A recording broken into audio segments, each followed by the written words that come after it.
The world is quiet tonight. You can almost hear the soft flicker of an oil lamp somewhere down the long corridors of the Topkapi Palace. The marble floors under your feet are cool, and your footsteps echo faintly, steady, unhurried, like the quiet breathing of someone drifting to sleep. Outside, the air is warm, almost sticky, and the call to prayer has just faded into the night like a song half remembered. You've somehow wandered back to 16th century Istanbul, though you probably didn't plan this. And, honestly, you probably won't make it through this day without yawning at least 30 times. That's fine. This story was designed for that. You pass an open courtyard where a fig tree leans lazily against an old wall, and for a moment you catch the faintest smell of honey, saffron, and roasted almonds. It's the kitchen wing, or one of them. Anyway, and there are at least 400 cooks working here at any given time. Imagine that, 400 people just to make soup, desserts, and whatever else the Sultan suddenly craves at 2 in the morning. The sound of distant ladles scraping against copper pots hums softly through the walls. A servant passes you carrying a wooden tray stacked high with something oddly shiny. You lean closer. Spoons. Not just 1 or 2, but dozens of them, polished until they look like captured moonlight. This, as you're about to learn, isn't unusual. In fact, the Sultan's household kept entire rooms dedicated to exotic spoons. Silver ones from Venice, carved coconut shell spoons from the Indian Ocean, even spoons made from rhinoceros horn, which they swore could detect poison. Historians still debate whether that was actually true or just the 16th century version of wellness TikTok. And here's your first real fact. Suleiman the Magnificent. The Sultan, at this particular moment in your little time travel experiment, ruled over an empire so vast it stretched from Budapest to Baghdad. But despite commanding armies, overseeing trade routes, and shaping the law itself, he still found time to personally select which spoons he liked for sherbet. You have to respect priorities. Your path takes you deeper inside the palace, where warm lantern light brushes against intricate tiles of cobalt and emerald. You hear the faintest drizzle outside, the soft pitter-patter of rain against stone, Istanbul's occasional summer storm sneaking in like a thief. A cat darts past your ankle without apology, carrying something in its mouth that might have been stolen from the dessert kitchen. You glance over your shoulder, but nobody's chasing it. Typical palace behavior. There's a sound ahead, now, the low rumble of conversation. You round the corner and see them, the spoon catalogers. Yes, that's their actual job title, more or less. They sit at a long cedar table under hanging brass lamps, carefully noting which spoons have been polished, which have been rested, and which are reserved for special sherbets. You suspect you're witnessing the bureaucratic heart of spoon management. And, frankly, it's mesmerizing in its own sleepy way. One scribe pauses to dip his reed pen in ink and mutters something about a missing mother-of-pearl ladle. You're almost tempted to ask about it, but his expression suggests this is a long-standing workplace drama and, honestly, you don't have the emotional energy tonight. You just keep walking, listening to the scratch of pens on parchment, the soft whisper of sandals on marble, and the rhythmic clink of metal on metal from deeper within the palace. Before you leave this quiet wing, you pause by a small alcove lined with tiny glass cases. Inside are spoons unlike any you've seen, one carved from amber, another shaped like a tiny swan. One has a handle of turquoise inlaid with gold filigree, so delicate it looks like frozen lace. You lean close and notice a small handwritten tag that reads simply, "Sherbet, ceremonial." You can almost picture it. A summer evening, soft music. A tray of chilled rosewater, sherbet, served with this single perfect spoon, because why not? It's a reminder that luxury doesn't have to make sense. It only has to exist. Somewhere behind you, a door creaks softly, and you hear the rustle of heavy silk robes. You glance back, expecting maybe a guard or a servant, but there's only a sleepy breeze drifting down the hall. You step quietly away, your own footsteps softer now, matching the rhythm of the rain. And just before the hall opens into a quiet garden, you hear yourself whispering, maybe to no one at all, "I should subscribe to this channel. You really should." That way, you won't miss when we wander into another sleepy corridor next week. Also, leave a comment below with your location and what time it is right now. There's something oddly comforting about knowing where everyone else is. Awake or half asleep, listening to the same story. The courtyard opens before you like a secret, moonlight spilling across the patterned stone floor. The air smells faintly of wet jasmine. Somewhere above, a nightingale begins its song. You close your eyes, just for a moment, and let the quiet carry you. Now, let's ease into tonight's journey, deeper into the palace where secrets hide among spoons. You step into the imperial treasury, a place where time slows so much you can practically hear your heartbeat sensing with the stillness. The room is large, dim, and oddly quiet except for the soft crackle of oil lamps. The walls seem to hum faintly, covered in smooth tiles patterned with flowers that bloom endlessly, frozen in glaze. It feels like walking through a memory someone refused to let go of.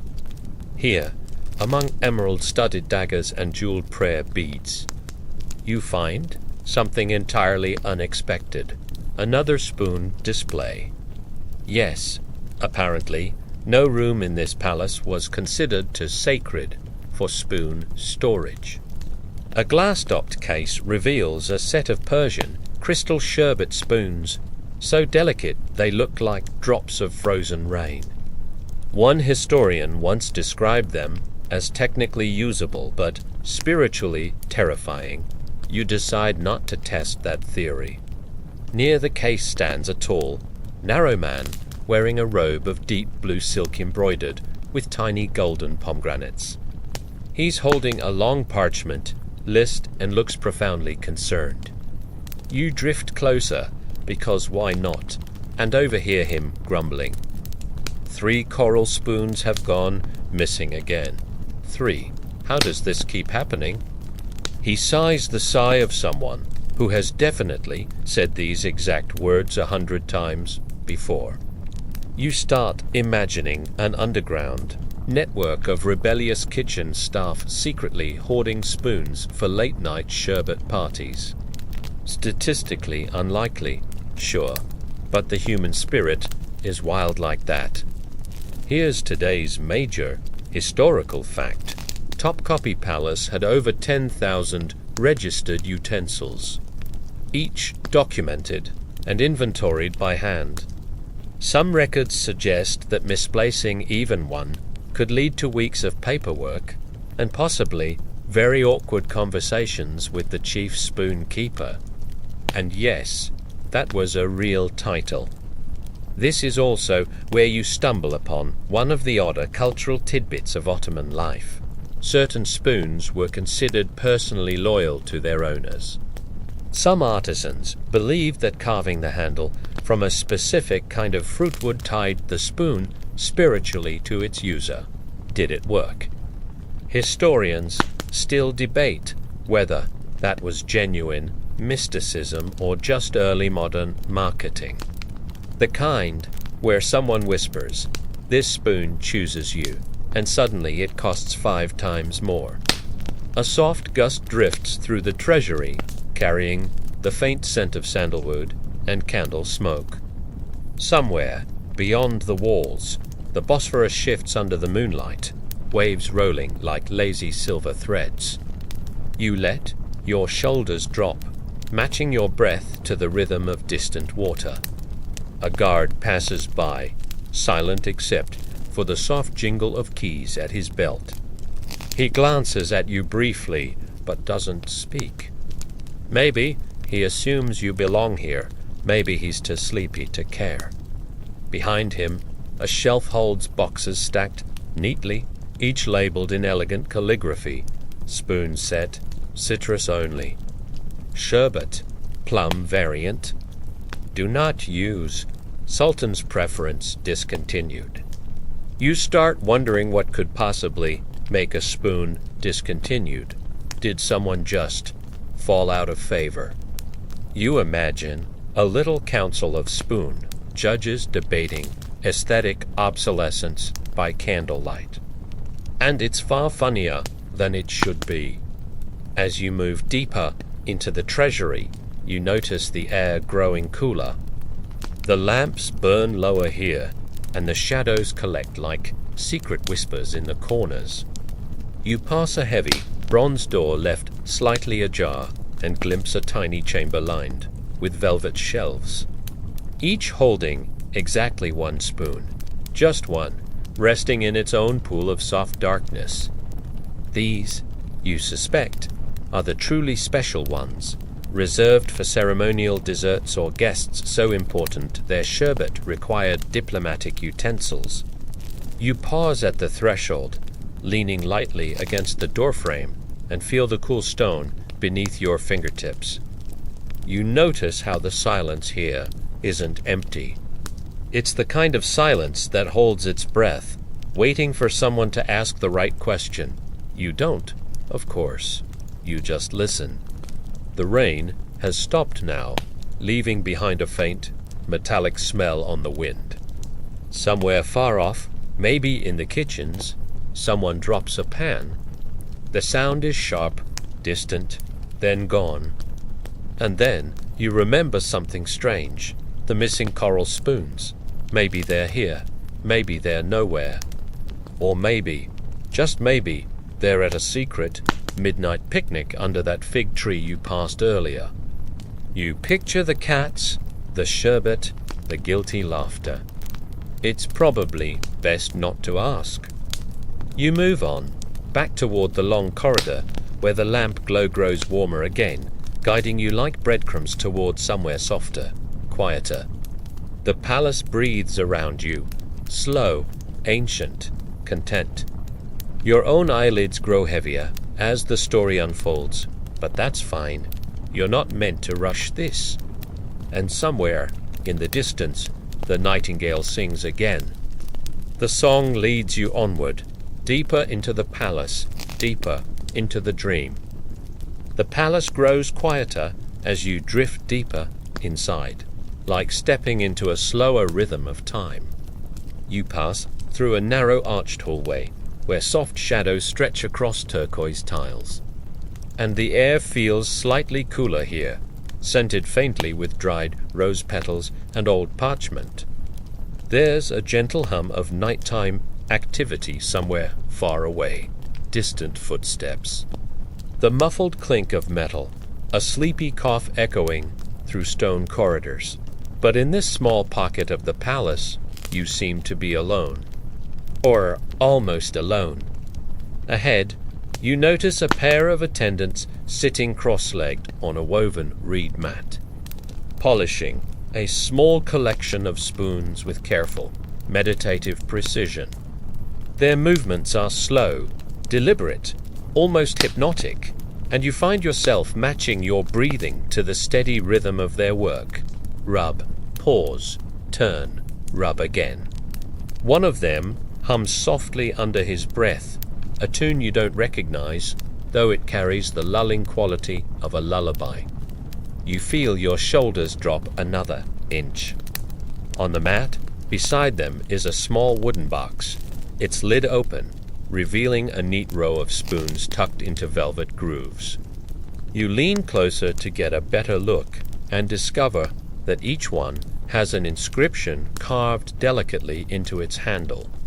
Ottoman Turkish poetry, brushed so finely it looks like strands of falling rain. You catch only one line, translated roughly in your mind. Sweetness is fleeting, but the spoon remembers. You smile faintly at the thought. Some court poet must have been paid far too well for that. One of the attendants notices you watching and offers a gentle explanation. These are sherbet, spoons reserved for diplomatic banquets, hand-carved from rare fruitwoods like quince and mulberry. Supposedly, the natural oils of the wood subtly changed the flavor of whatever was served, making it sweeter, lighter, or more fragrant. Historians still debate whether this actually worked, or whether it was simply a clever way for palace artisans to justify charging triple. As you walk away, you overhear one attendant whispering to the other, "Did you hear about the rumor?" The Sultan ordered an entire shipment of spoons from Venice carved out of walrus ivory. The other attendant snorts softly. And last week, it was coconut shells from Zanzibar. I'm telling you, one day he'll start collecting spoons carved from cloud vapor. You're not sure if this is a joke, but the solemnity with which it's delivered makes you almost believe them. This leads you into another long gallery, its walls lined with shelves of small, labeled drawers. A single candle burns at the far end, and a clerk in plain linen robes is bent over a ledger thicker than a winter quilt. You glance at the pages as you pass and notice rows upon rows of neat calligraphy recording spoon inventories by region, date, and intended use. It's almost funny, the mighty Ottoman Empire, stretching across 3 continents, yet somehow devoting entire departments to keeping track of exactly which spoon gets to touch which dessert. There's today's major historical fact. The Ottoman bureaucracy wasn't just extensive, it was obsessive. Records survive showing that some spoons were inventoried alongside instructions like never to be touched by the hand of a commoner or only to be used with saffron sherbet. You start wondering if there was ever an accidental mix-up, some quiet spoon scandal that shook the court kitchens to their core. Probably. As you continue, the faint sound of dripping water leads you into a small courtyard where a fountain gurgles lazily beneath an orange tree. The moonlight splashes silver across the rippling pool, and a soft breeze carries the scent of mint and crushed citrus. You pause here for a moment, resting on the low marble ledge beside the fountain. Somewhere above, an owl hoots once, long and low, as though calling you further into the night. You close your eyes and listen. The water, the wind, the muted hum of voices carried from somewhere far inside the palace. It's so peaceful here. You almost forget about the outside world entirely. Almost. But then you hear footsteps approaching, light and purposeful. A young servant appears carrying a tray of freshly polished spoons, their surfaces glowing in the lamplight like shards of frozen starlight. He catches your curious glance and whispers, almost conspiratorially, "These are for the Sultan's midnight sherbet." You nod, as though you understand, though you're not entirely sure what a midnight sherbet involves. You suspect it's somewhere between a luxury and a declaration of personal power. Before you leave the courtyard, you notice a small plaque on the wall, etched with a curious inscription, "Everything touches the tongue eventually."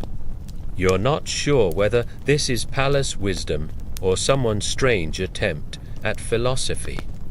But either way, it stays with you as you step back into the cool, tiled hallway.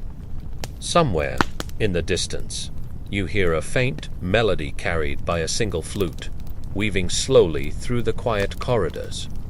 You follow it without meaning to, your footsteps soft, your breathing slow, until the sound fades into nothing.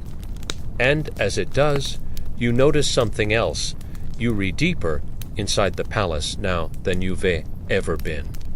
And you're not entirely sure how to find your way out. Which is fine. You're not in any rush. The air grows warmer as you descend a short flight of worn stone steps into the imperial kitchens.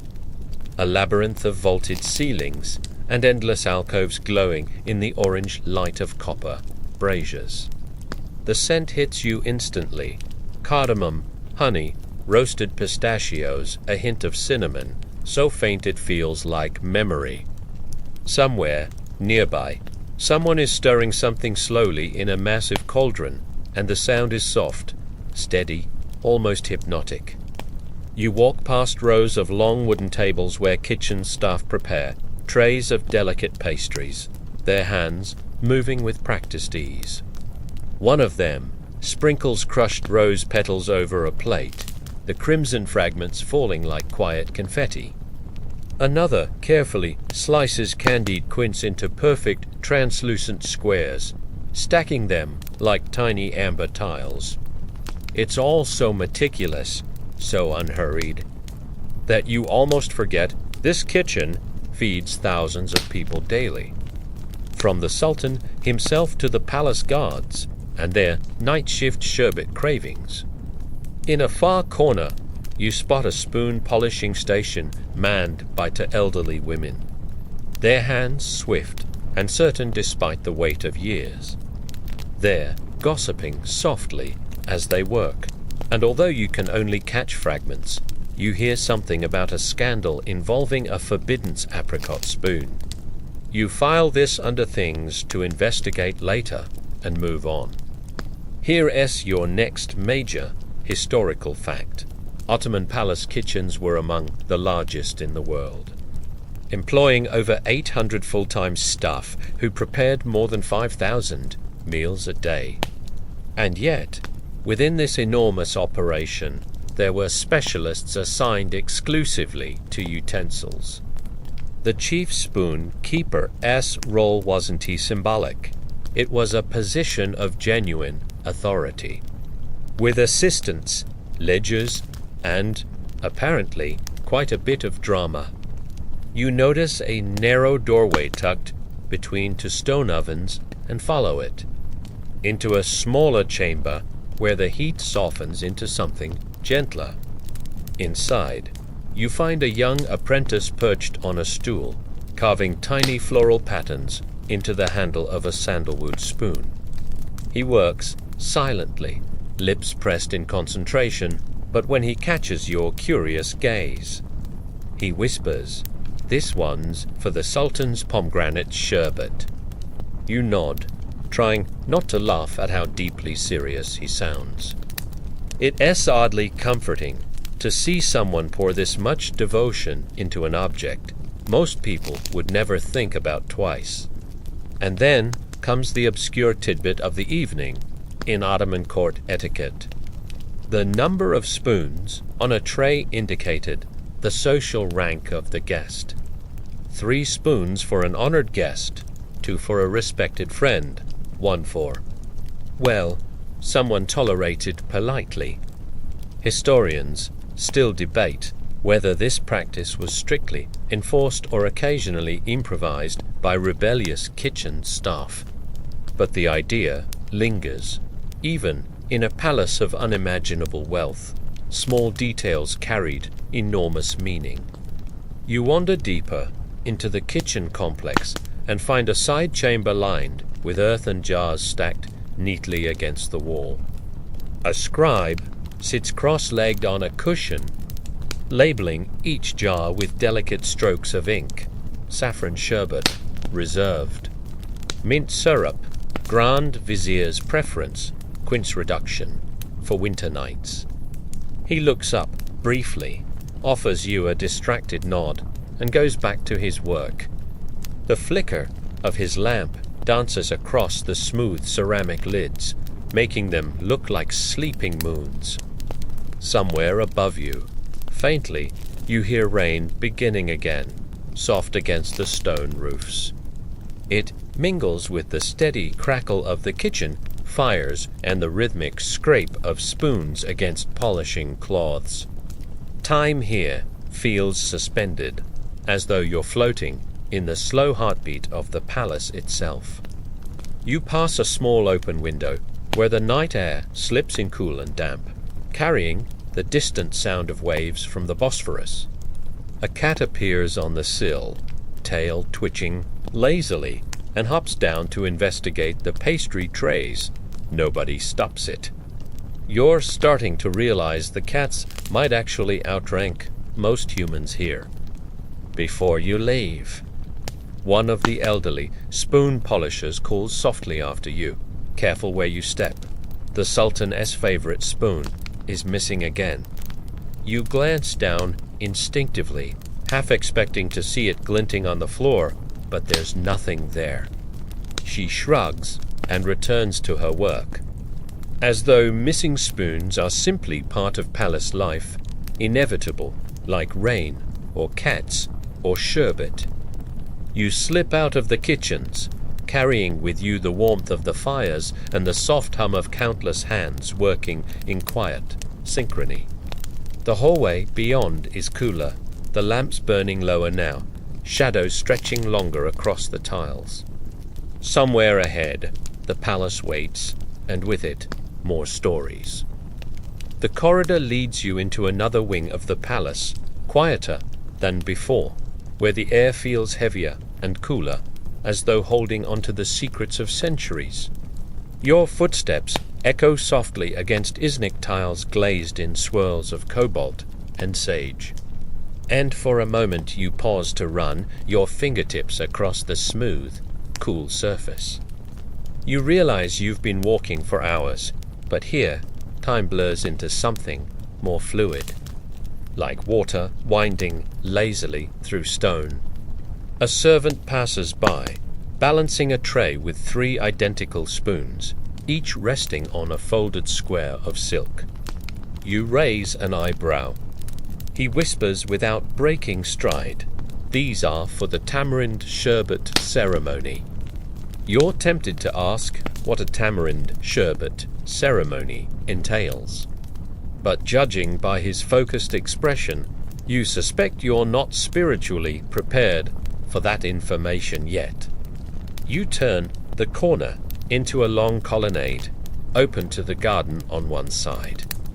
Moonlight filters through climbing vines, scattering pale shadows across the stone. Somewhere above, a night breeze stirs, carrying the faint, sweet fragrance of blooming jasmine. You lean against one of the columns, letting the cool marble press against your shoulder, and listen. Far away, you hear laughter, soft, muffled, followed by the faint plucking of an oud. It's low, throaty notes spilling lazily into the night. The colonnade eventually opens into the spoon pavilion. Yes, an entire pavilion designed solely to showcase the Sultan's rarest and most exotic utensils. You step inside, and for a moment, your breath catches. Glass cabinets line the room, each illuminated by oil lamps carefully arranged to make the spoons shimmer like constellations. Silver glints here, mother-of-pearl glows there, and in one case, a set of spoons carved from translucent jade look as though they were sculpted from frozen mist. Here's today's major historical fact. Topkapi Palace housed specialized pavilions dedicated to different forms of imperial collecting, jewels, manuscripts, porcelain, and yes, spoons. The Ottomans saw beauty as a sign of divine order, which meant objects weren't just owned, they were celebrated. Some spoons were even granted ceremonial titles like the Moonlit One or the Sultan S-Whisper. Historians still debate whether these names were symbolic or simply marketing strategies to make utensils. Sound mysterious enough to justify their outrageous expense. You drift slowly past the displays until one particular spoon catches your eye. Its handle is carved from ebony, capped with a sliver of polished lapis lazuli, and engraved in minuscule calligraphy, so fine it looks like a secret whispered to the wood. You lean close to read it. Sweet sherbet cools the tongue, but memory lingers longer. A soft sigh escapes you before you even realize it. There's something oddly comforting about an empire capable of finding poetry in a dessert spoon. As you leave the display, you notice a young scholar sitting cross-legged in a shadowed alcove, surrounded by stacks of parchment and scrolls. His hair is slightly wild, ink stains smudge his fingertips, and there's a cup of cold tea abandoned by his side. He looks up at you and murmurs without prompting, "Did you know that one spoon is rumored to have been carved from the horn of a mythical sea beast? They say it detects lies if you hold it beneath your tongue." You nod gravely, as though this is entirely normal information. The scholar, apparently satisfied, returns to scribbling furiously in the margins of a manuscript titled "The Celestial Utensils of Empire." You make a mental note not to ask follow-up questions. Further along, you find a small, velvet-draped platform displaying an ivory sherbet ladle from Zanzibar, its handle shaped like an open lotus. A tiny note beside it explains that this particular ladle was used during summer festivals and never allowed to be touched by sunlight. You tilt your head, wondering briefly how they managed that, then decide to let the mystery be. Some questions are best left unanswered. As you turn to leave the pavilion, you pass two curators whispering near a cabinet of coral-handled spoons. One leans in and murmurs, "The missing coral spoons? They're saying the Sultan hid them himself." The other raises an eyebrow. Why? The first shrugs dramatically, because he can. It's as solid a theory as any. Outside, the garden stretches open beneath the stars, and you follow a winding path lined with lamps burning low and golden. The faint rustle of leaves above blends with the hum of crickets, and somewhere nearby, water murmurs gently through a carved stone channel. You realize, distantly, that you've stopped thinking about time altogether. You're just here. And just as you think the night has reached its quietest point, you catch the faintest sound of music carried on the breeze. Soft, slow, like an invitation you can't ignore. The music draws you toward the Imperial Audience Hall, though it's mostly deserted at this hour. The wide wooden doors are propped open, and warm lamplight spills out across the marble floor like liquid honey. Inside, the hall is vast and hushed, its soaring domed ceiling painted with delicate constellations. The lamps hang low, swaying gently, and their glow seems to soften every surface into velvet. At the far end of the room, a small trio of court musicians sits cross-legged on a woven carpet, plucking quietly at their instruments. A flute trills softly while a Santa hums beneath it. The melody low and unhurried, like the sound of thoughts drifting towards sleep. You settle against a cool marble pillar, leaning into its solid stillness, and let the music wash over you in long, slow waves. A court historian shuffles past, his robe trailing faintly across the polished floor. He pauses to glance at you, tilting his head slightly before gesturing vaguely at a small glass cabinet near the dais. You follow his motion and discover, yes, of course, another spoon. This one rests alone on a cushion of deep blue silk, bathed in its own pool of lamplight. Its handle is carved from sandalwood, tipped with a single sapphire and etched in delicate Arabic script. The historian clears his throat and whispers, "This is the night spoon, reserved exclusively for sherbets consumed after midnight. Tradition." You nod solemnly, filing this away under very important facts that will never be relevant again. Here's today's historical point under Sultan Suleiman's reign.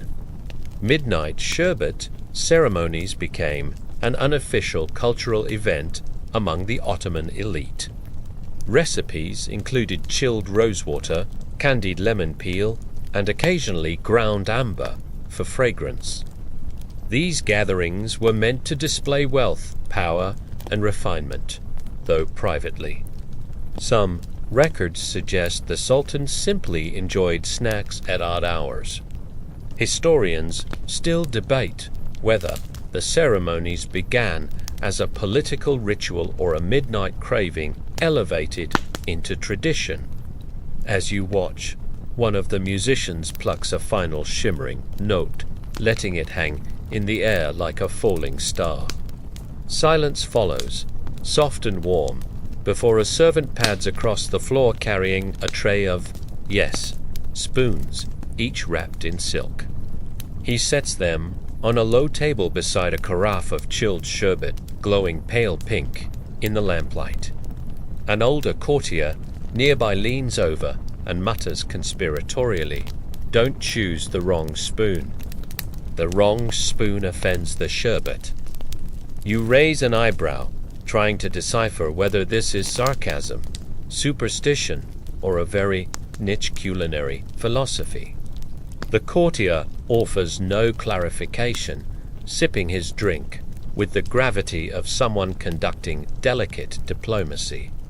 You take a few slow steps toward the dais, your shoes whispering against the polished stone, and pause by a tapestry woven in gold and indigo threads.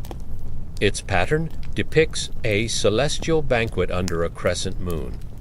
Trays of sherbet held aloft, spoons glittering like tiny stars. You stand there a while, tracing the lines with your eyes, until the fabric seems to ripple in the shifting lamplight, as though the tapestry itself is breathing. Then, faintly, you hear voices beyond the far doors, hushed, quick, urgent. Two young pages slip in, glancing around furtively before ducking into a side chamber. One clutches a bundle wrapped in cloth. You catch the briefest glimpse of polished coral peeking through, missing coral spoons, of course. The palace mysteries deepen. You step back into the hallway, following the faint breeze that carries the scent of rain-soaked gardens and warm citrus oil. Somewhere above, a balcony door creaks softly in the wind. You glance up and notice the glow of lanterns beyond, their light spilling across the polished railing like melted gold. Without meaning to, you start climbing the narrow staircase toward it, each step slowing as the sound of your breath deepens in the stillness. At the top, the balcony opens wide, overlooking the dark silhouette of the Bosphorus glimmering beneath a crescent moon. The city hums faintly in the distance, its sounds softened by the hush of midnight. You rest your hands against the carved stone railing and breathe in the cool, damp air. It smells faintly of salt and jasmine and something sweet from the kitchens below. Behind you, inside the palace, a low voice murmurs something about amber-handled spoons. You smile to yourself, realizing you're starting to expect these details now. As though the palace itself is a slow dream stitched together with silver utensils. Somewhere below, the musicians begin another song, softer this time, slower, like the lull of water against stone. You close your eyes, letting the sound drift upward, and time stretches again, long, quiet, suspended. The night is only deepening, and there are more secrets to find. You linger on the balcony a little longer, watching the lamps of Istanbul scatter, their faint glow across the Bosphorus like drifting embers. Somewhere far below, a lone boat glides silently through the water, its oars dipping in and out with slow, rhythmic grace. The city hums faintly, muffled by distance, as though the whole world is wrapped in silk. A cool wind brushes past, carrying the smell of damp stone, salt, and something faintly sweet, perhaps cinnamon, drifting up from the kitchens. Behind you, the palace whispers quietly to itself. Doors open and close somewhere deep inside. Sandals shuffle along tiled corridors, and the occasional clink of metal reaches your ears, probably another tray of spoons on its way to somewhere mysterious. You turn back, stepping inside again, and notice a narrow corridor lit by small wall lamps, their flames fluttering gently in the draught. As you follow it, the hall opens into a quiet chamber lined with low, cushioned benches and carved wooden screens filtering the lamplight into soft, honeyed shapes. A few courtiers are seated here, speaking in voices so low they sound more like echoes than words.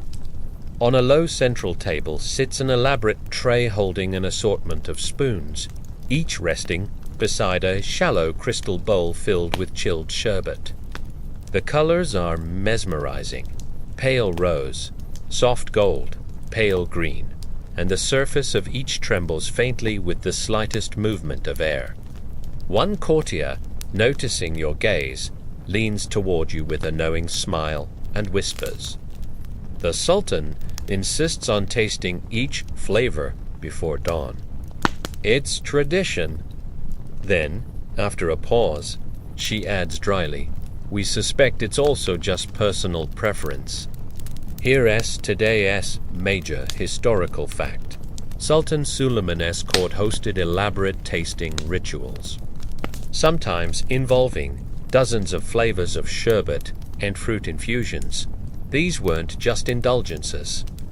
They carried political meaning. Offering a particular flavor to a visiting dignitary was considered symbolic, sometimes signaling favor, friendship, or occasionally polite disdain. Historians still debate whether these gestures were planned in advance or improvised according to mood, a reminder that even empires occasionally run on vibes. As you watch, a page enters carrying a folded silk cloth, setting it carefully on the table. He unfolds it to reveal 3 spoons carved from pale agate, their handles tipped with tiny gold crescents. A murmur ripples through the room. One older attendant whispers reverently, "These are new arrivals from Samarkand." Another mutters something about the dangers of importing fragile agate spoons across 3 mountain ranges. But nobody seems especially concerned. There's a quiet ritual to the tasting. A servant approaches, bows, and dips 1 spoon delicately into the pale green sherbet, offering it first to the eldest courtier. She closes her eyes, sips slowly, and lets out the faintest sigh. Someone scribbles a note onto a small wax tablet. You catch the word adequate before it's tucked away. You're beginning to realize that even sherbet carries the weight of empire here. At the far end of the room, hidden partly behind a carved cedar screen, you notice a young apprentice hunched over what looks like a scroll. You drift closer and realize he's sketching spoons, page after page of detailed drawings, each labeled with measurements and annotations about materials. He looks up briefly and explains, almost absently, for the archive. Then, without waiting for a reply, he goes back to sketching, his quill scratching softly like distant rain. And here's tonight's obscure tidbit. Some spoons were believed to sing when dipped into specific sherbets, a faint ringing sound attributed to resonant metals. Historians still debate whether this is based on science, mysticism, or the exaggerated storytelling of bored courtiers desperate to make utensil cataloguing sound thrilling. You lean closer to one of the crystal bowls, almost expecting to hear something, but all you catch is the faint clink of glass somewhere behind you. You leave the chamber quietly, stepping into another hallway where the cool night air slips through high, narrow windows. The palace feels endless now, unfolding like a labyrinth of whispers and soft lamplight. Somewhere ahead, you hear water running and follow it instinctively until you reach a long marble gallery lined with fountains.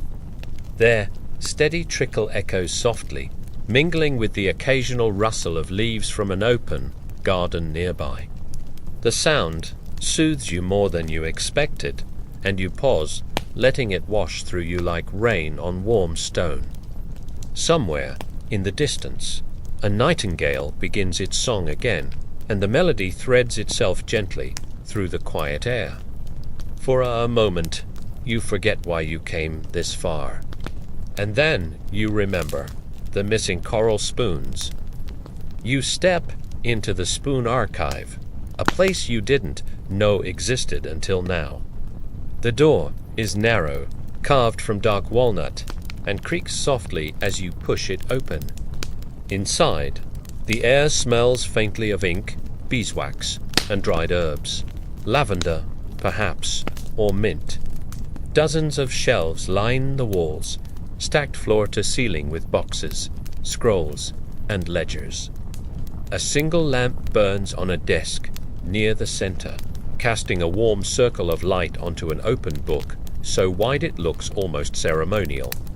An archivist sits behind the desk, his robes plain and neatly pressed, his posture impeccable despite the late hour.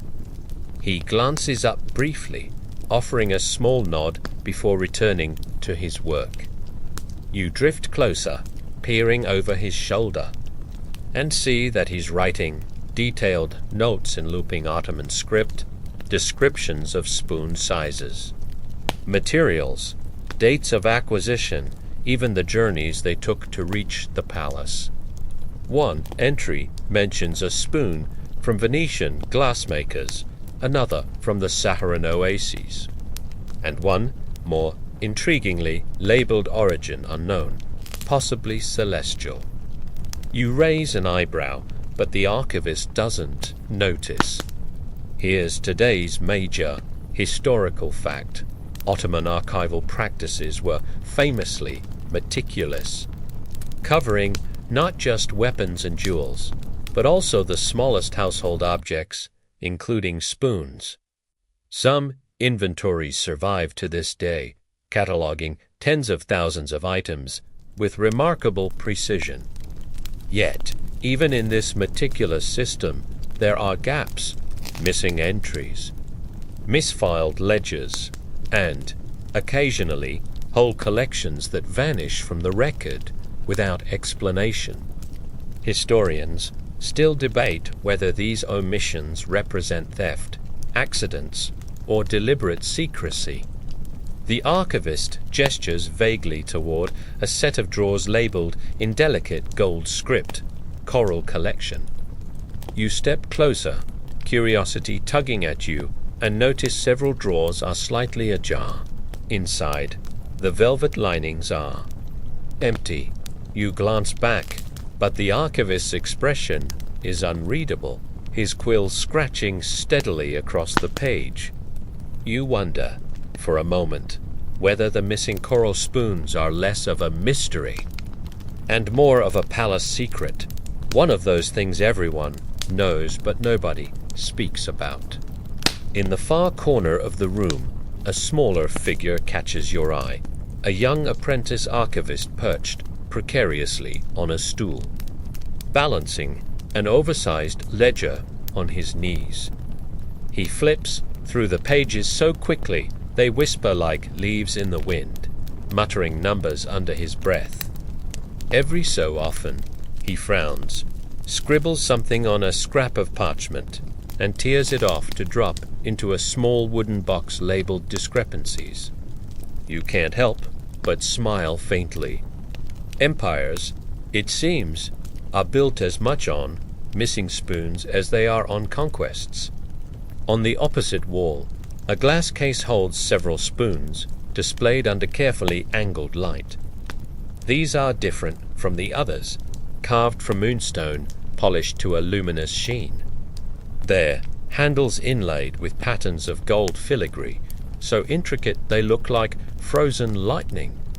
A small inscription beneath them reads, "Reserved for celestial sherbet ceremonies," upon the alignment of 3 stars. You take a slow breath, resisting the urge to ask which 3 stars, and when the next alignment is scheduled. Better to let some mysteries remain gentle. And here's tonight's obscure tidbit. It was once rumored that one particular spoon was blessed by an astrologer, supposedly able to enhance dreams if used before sleep. There's no evidence this actually worked, but you can't help imagining the court astrologer pitching it enthusiastically. Like an early modern sleep aid commercial, 1 spoonful of sherbet and your subconscious will thank you. The archivist finally pauses, stretching his hands slowly, and looks up at you with calm, steady eyes. "If you wish to understand this palace," he says softly, "you must understand its spoons." You nod, because somehow this makes perfect sense now. Before you leave, you notice a small wooden ladder leaning against a high shelf stacked with sealed boxes. One is labeled spoons, miscellaneous origins. Another simply reads, "Do not open." Naturally, you take one last lingering glance before stepping back into the corridor, letting the door close gently behind you. Outside, the air feels cooler, the hallway quiet except for the distant drip of water somewhere unseen. You take a deep breath and begin walking again, following the faint flicker of lamps leading deeper into the palace's quiet heart.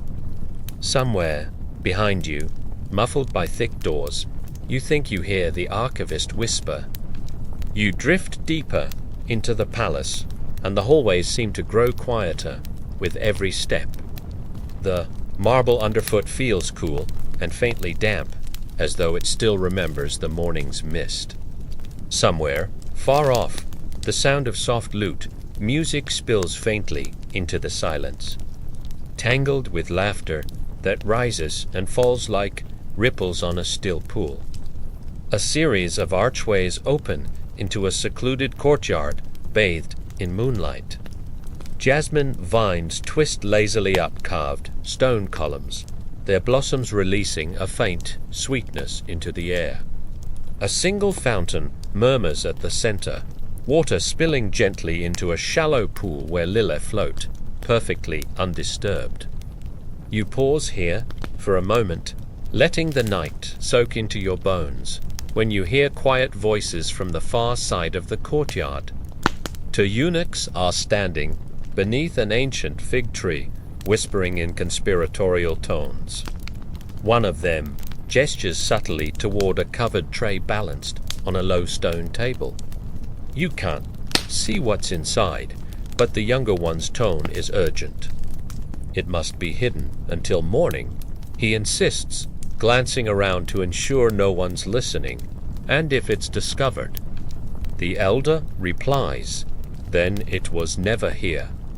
You decide, quite rationally, to pretend you didn't hear any of that. A little further along, an open doorway leads into a room unlike any you've seen yet. The walls are lined with deep alcoves holding shallow trays filled with something silvery and shimmering under the lamplight. At first you think it's sand, but as you step closer, you realize they're piles of finely ground pearl dust, used, apparently, to polish the most delicate spoons until they glow faintly in candlelight. A young servant, sleeves rolled up, works quietly in the corner, buffing a thin spoon carved from translucent horn. Every so often he holds it up to the light, squinting, then sighs softly before starting again. He notices you watching and smiles shyly. Perfection takes time, he says. Then, after a beat, he adds, especially when the Sultan changes his mind every week. Here is today's major historical fact. Sultan Ahmed I was known for changing palace aesthetic trends rapidly, from the design of mosque tiles to the shapes of sherbet spoons. Entire workshops were redirected overnight to match his shifting preferences. Scholars still debate whether this was artistic genius or simply impatience disguised as vision. But the effect was undeniable. Nothing in the palace ever stayed the same for long. Near the center of the room, a long table is scattered with half-finished spoon designs, some simple, others fantastically ornate, one carved into the shape of a crescent moon, so fragile you're afraid to breathe near it. A craftsman in a faded robe picks up a spoon made entirely from crystal and mutters to himself, "This one is meant for melon sherbet, but no one listens to me." Then he shrugs and sets it carefully aside, moving on to something even more impractical looking. You learn something else here, a strange little tidbit buried in palace gossip. Some spoons were rumored to refuse certain flavors. The belief was that if the spoon didn't accept the sherbet, the liquid would curdle or lose its sweetness instantly. Was there science behind this? Historians still debate whether it was chemistry, temperature, or pure superstition. Either way, no one risked offending a sultan's spoon. You step back into the courtyard, the air cooler now, your thoughts trailing like mist behind you. The fountain's soft murmuring seems louder than before, and you swear the lily are drifting slightly closer together like quiet conspirators. Somewhere nearby, the lute music has stopped. You follow the faint glow of lanterns down another corridor, your footsteps muffled on thick silk carpets. This hallway feels different, narrower, more secretive, as though built for moving quietly rather than grand entrances. The walls are covered with intricate Iznik tiles depicting gardens, pomegranates, and curling vines in deep blues and greens, their patterns so precise you almost feel dizzy tracing them with your eyes. At the far end, you find yourself standing before a carved cedar door half hidden behind a velvet curtain. It's slightly ajar, and a faint hum of voices leaks out. You push gently, and the door opens into a surprisingly small room, round, warmly lit, filled with low divans and embroidered cushions. A circle of elderly scholars sits here, hunched over a table strewn with ledgers and scrolls. The center of the table holds a single object on a red silk pillow, a spoon. Thin and dark, carved from what looks like volcanic glass. The eldest scholar gestures for you to come closer. "This," he says softly, "is the spoon of Tabriz." You wait for him to elaborate, but instead, there's a long, dramatic pause. Finally, another scholar sighs and explains it belonged to the Sultan's great-grandfather. Legend claims it was used only once, during a sherbet ceremony so secretive that no one remembers what flavor it was meant to hold. He leans back, rubbing his temples. We've been debating this for 12 years. There's a gentle murmur of agreement around the table. Apparently, no consensus is expected tonight. Here is today's major historical fact: the Ottoman court spoon ceremonies, sometimes dubbed as coded political events, where choosing one particular spoon over another could send signals to allies and rivals alike. No words needed, just a silent gesture observed by everyone in the room. Modern historians still debate whether these ceremonies were strategic genius or theatrical chaos disguised as protocol.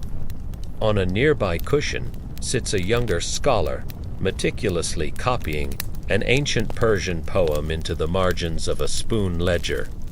You ask him why, and he looks up with a sleepy smile. Because, he says, if someone opens this book 100 years from now, I want them to have something lovely to find. It's late now, very late. The lamps are burning low, the edges of the room softening into shadows, and the scholars' voices have slowed to a drowsy rhythm, like waves collapsing gently on a quiet shore. One of them yawns loudly, and another shushes him with exaggerated scandal, though you can see his eyelids drooping too. Before you leave, you overhear one last strange tidbit, according to an obscure palace rumor. One spoon in the collection was thought to bring dreamless sleep if you touched it before bedtime. No one knows which spoon it is, and perhaps no one really wants to. A court physician once tried to test the theory, but reportedly fell asleep on the spot, face first into a tray of candied figs. You step quietly out of the chamber, letting the cedar door close behind you. The palace feels emptier, now like it's exhaling, and you realize how deep into its heart you've wandered. Somewhere far above, a single owl calls softly into the night, its echo carried down through stone halls. Your search for the missing coral spoons feels no closer to an answer. But, somehow, the journey itself has started to matter more. You find yourself in an even quieter part of the palace now, where the air smells faintly of sandalwood and cool stone. A single oil lamp flickers weakly in a wall niche, throwing shadows across carved marble panels. Somewhere, far behind you, the murmuring scholars have faded into silence, leaving only your footsteps and the low hum of crickets drifting through a distant window. Ahead, a guard leans lazily against a tall cedar door reinforced with copper bands. His armor glints faintly under the lamplight, but his eyelids droop in the soft night air. As you approach, he stirs, straightens, and fixes you with a look of mild suspicion, not hostility. Exactly, but the silent kind that says, "If you ask too many questions, I will definitely pretend I didn't hear you." Beyond this door lies the Sultan's private spoon collection, the most guarded treasure in Topkapi Palace. Even most of the palace servants have never seen it. You wait as the guard slowly slides a key from his belt. The clinking sounds strangely loud in the stillness. He opens the door just enough for you to slip inside, then closes it softly behind you. The room is circular, surprisingly small and cool as a cave. The walls are lined with glass-fronted cabinets, each holding spoons displayed like rare jewels. Some are mounted upright, as if standing at attention. Others recline luxuriously on cushions, bathed in soft lamp glow as though they're minor deities in their own right. Near the center, a single pedestal holds an object under a dome of crystal, a spoon carved entirely from narwhal tusk its handle shaped like a twisting wave. Palace records claim it was gifted by a Venetian merchant who insisted it could calm storms at sea if dipped in salt water. Historians still debate whether the Sultan actually believed this. But, frankly, the spoon has never once been taken on a boat, so no one knows. You trail slowly along the cabinets, your fingertips hovering just above the glass. Here's a spoon hammered from pure gold. Its bowl etched with miniature constellations so precise they form a tiny map of the Ottoman night sky. Over there, a pair of slender ivory spoons, carved into mirror images of each other, though a faint scratch on one handle suggests. Someone once tried to tell them apart and gave up immediately. And then there's the famous riddle spoon made from pale mother-of-pearl. The inscription around its edge has baffled scholars for centuries. Some claim it's a coded recipe, others believe it's an astrological chart. One rather enthusiastic historian once suggested it's just instructions for folding napkins. But no one has been brave enough to test the theory at dinner. Here is your historical fact for tonight. Sultan Mahmud. I is said to have ordered a set of 300 unique sherbet spoons made in a single year, each handcrafted by a different artisan. The idea was that diversity of spoons equals diversity of flavor, though records suggest the palace kitchens quietly hated him for it. You pause before a glass case containing spoons shaped like delicate leaves, their silver polished so smooth they seem to dissolve into the lamplight. A soft breath escapes you, partly awe, partly exhaustion. You can help but notice how absurdly careful everything feels here, as though the air itself has agreed to hold still for fear of scratching the glass. And yet, despite the quiet perfection of this place, there's something oddly unsettling about the way one cabinet door is slightly ajar. Inside, a velvet-lined slot meant for 3 spoons now holds only 2.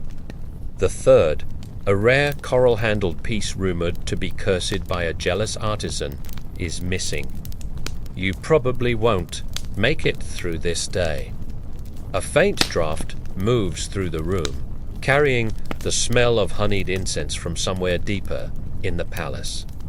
You glance back toward the door, but the guard isn't there anymore. You're completely alone. You linger in the private chamber for a while, trying to memorize the arrangement of the spoons. It feels important, somehow, though you can't quite explain why. The silence here is so complete that the faint crackle of an oil lamp sounds almost deafening. You start to feel as though you've been holding your breath without realizing it. From the far side of the room, a narrow staircase spirals upward into shadows. You hesitate for a moment, then step carefully onto the first stone tread, the cool surface smooth beneath your palm. The climb is short but steep, and when you emerge, you find yourself in a small mezzanine balcony overlooking the Sultan's collection below. A single man stands at the railing, gazing down at the spoons with the weary reverence of someone who has spent far too many nights thinking about them. His robe is a muted green, his sash faded at the edges. When he notices you, he smiles faintly, as though relieved you're not another scholar sent to debate spoon inscriptions. "You're wondering about the missing coral spoon," he says softly, without preamble. "Everyone is." He explains that this particular spoon, carved from deep red coral polished until it glows faintly in lamplight, was a gift from a Persian ambassador during a particularly tense season of court politics. Legend claims that whoever owns it will never taste bitterness. But of course, legends are unreliable things, especially in a palace where even sherbet recipes are treated like state secrets. Here's today's historical fact. In 1740, Sultan Mahmud I hosted a lavish night of sweet waters festival, where ambassadors from across Europe and Asia competed to present the rarest sherbet flavors. Among them was a concoction made from candied violet petals served in small coral-handled spoons. That year, the Sultan declared coral spoons the only proper vessel for purple sherbet. And so a new fashion was born practically overnight. The man at the railing, you later learn he is the palace archivist, lowers his voice to a conspiratorial whisper. Some believe the spoon wasn't stolen, he says. They think it simply wandered off. You blink at him, waiting for elaboration. He shrugs, as though this is the most reasonable thing in the world. Objects carry their own destinies, he murmurs, and this one prefers not to be catalogued. Scholars still debate whether he's eccentric or brilliant, but you suspect the truth lies somewhere in between. As you turn to leave, he adds one more obscure tidbit. In palace folklore, it's said that if you dream of a missing spoon 3 nights in a row, you become its next rightful keeper. Whether anyone has ever tested this rule is unclear, though the archivist confesses, half smiling, that he sleeps poorly these days.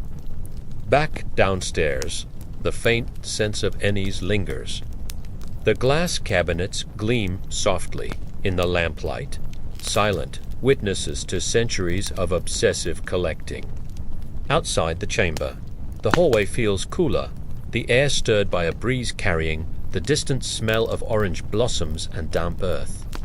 Somewhere beyond, the sound of a flute drifts lazily through the palace gardens. It's a soft, wandering tune, almost improvised, like a musician trying to find their way home by memory alone. You follow the music without thinking, and soon the private chambers are behind you, replaced by a wide colonnade open to the night sky. Beyond the carved balustrade, the Bosphorus stretches into darkness, its surface silvered by moonlight. Lanterns from distant ships wink faintly on the water like secret signals. For the first time all evening, you feel the weight of exhaustion settling in. The spoons, the scholars, the missing coral, they'll all still be here tomorrow. For now, the night invites you to breathe. The palace gardens are almost too quiet. You walk slowly along a narrow gravel path, the crunch beneath your sandals muffled by the weight of night air. Cypress trees stretch upward like dark watchmen, their silhouettes slicing against a pale, silver-blue sky. Somewhere close by, water murmurs faintly, a fountain. Maybe, and the tune of that wandering flute drifts lazily through the hedges. The air smells of crushed mint, wet soil, and something sweeter you can't quite place, perhaps orange blossom sherbet cooling somewhere nearby. You catch yourself wondering how many sherbet spoons have been lost out here over the centuries. Probably dozens, maybe hundreds. The palace gardens are famous for losing things, after all. Small amulets, sandal straps. Occasionally entire ambassadors who wandered off in the maze after sunset and re-emerged at breakfast looking deeply philosophical about it. You round a hedge, and suddenly there it is, a low pavilion lit by paper lanterns, glowing softly like fireflies caught mid-thought. The shadows inside move slowly, suggesting people lounging on silk cushions, drinking sherbet, and speaking in voices pitched low enough to keep secrets. You step closer. At the entrance, An attendant with sleepy eyes gives you a small, shallow bow. Without asking your name, he gestures toward a marble basin and whispers, "Wash your hands first." You do. The water is scented faintly with rose petals and something sharp. Lime peel, maybe. Inside, the atmosphere is hushed, though not tense. More like the pause before someone tells you a particularly ridiculous story. Cushions are arranged in loose circles, and trays of delicate silver spoons glint faintly under the lantern light. The Sultan himself reclines near the center, propped on one elbow, draped in a robe so soft it looks like it might dissolve if you touch it. Here is tonight S major historical fact. Sultan Mahmud I held these late-night sherbet tastings frequently, using them as informal councils where political decisions were softened by sweet drinks and silk cushions. They were called jade-handled, night conversations, and chroniclers note that ambassadors were sometimes deliberately invited when difficult news had to be delivered. Apparently, a spoonful of mulberry sherbet made even bad news slightly easier to swallow. On a low tray before him, you spot something unusual. 3 empty spoon slots carefully carved into the wood. 2 are filled, their delicate handles glimmering in the lamplight, but the third, larger than the rest, is unmistakably missing. You think about the coral-handled spoon, the archivist's wandering object theory, and the strange coincidence gnawing at the edges of your thoughts. Ah, the Sultan says suddenly, his voice softer than expected. He gestures to a tall, slender figure at his side, a woman dressed in pale blue silk, holding a narrow scroll. You should speak with her. She's been chasing spoons longer than anyone here. The woman introduces herself as Halim, one of the Sultan's archivists, though she insists she is more of a historian of lost things. Her tone is dry, her eyes sharp. She explains that spoons, in particular, have always gone missing in this palace, carried off by servants, pocketed by curious ambassadors, occasionally gifted away during diplomatic spats when neither side wanted to admit defeat. But this, she says, lowering her voice, is different. The coral spoon has not been stolen. You lean in slightly. She smiles faintly, almost conspiratorially. The Sultan believes it carries intention, that it chooses where it wants to be. Scholars still debate whether this belief was sincere or symbolic. Either way, Halim insists. The Sultan treats the spoon like a wandering diplomat, free to leave and return as it pleases. Across the pavilion, a low tray arrives bearing small bowls of sherbet, chilled in crystal cups. You're handed one, violet petals infused with crushed snow. You raise the spoon, sip slowly, and feel the cold bloom across your tongue. It's absurdly sweet, floral, fleeting, almost ghostly. Someone jokes that this sherbet probably cost more than 3 villages. You can't tell if they're exaggerating. A warm breeze stirs the lanterns, sending soft shadows crawling up the silk pavilion walls. And then, without warning, the flute music stops. At first, you assume the silence is accidental. Maybe the musician simply paused for breath. But the quiet stretches uncomfortably long, thickening like honey. Even the night insects seem to hesitate. The Sultan glances toward the colonnade, his expression unreadable. The attendants freeze where they sit, sherbet spoons hovering just above bowls. For a moment, the entire pavilion feels balanced on the edge of something you can't name. Then you hear it, faint footsteps approaching through the gravel path outside. Soft, deliberate, unhurried. A tall figure emerges from the shadows, a messenger in deep indigo robes, carrying a single lacquered box wrapped in gold-threaded silk.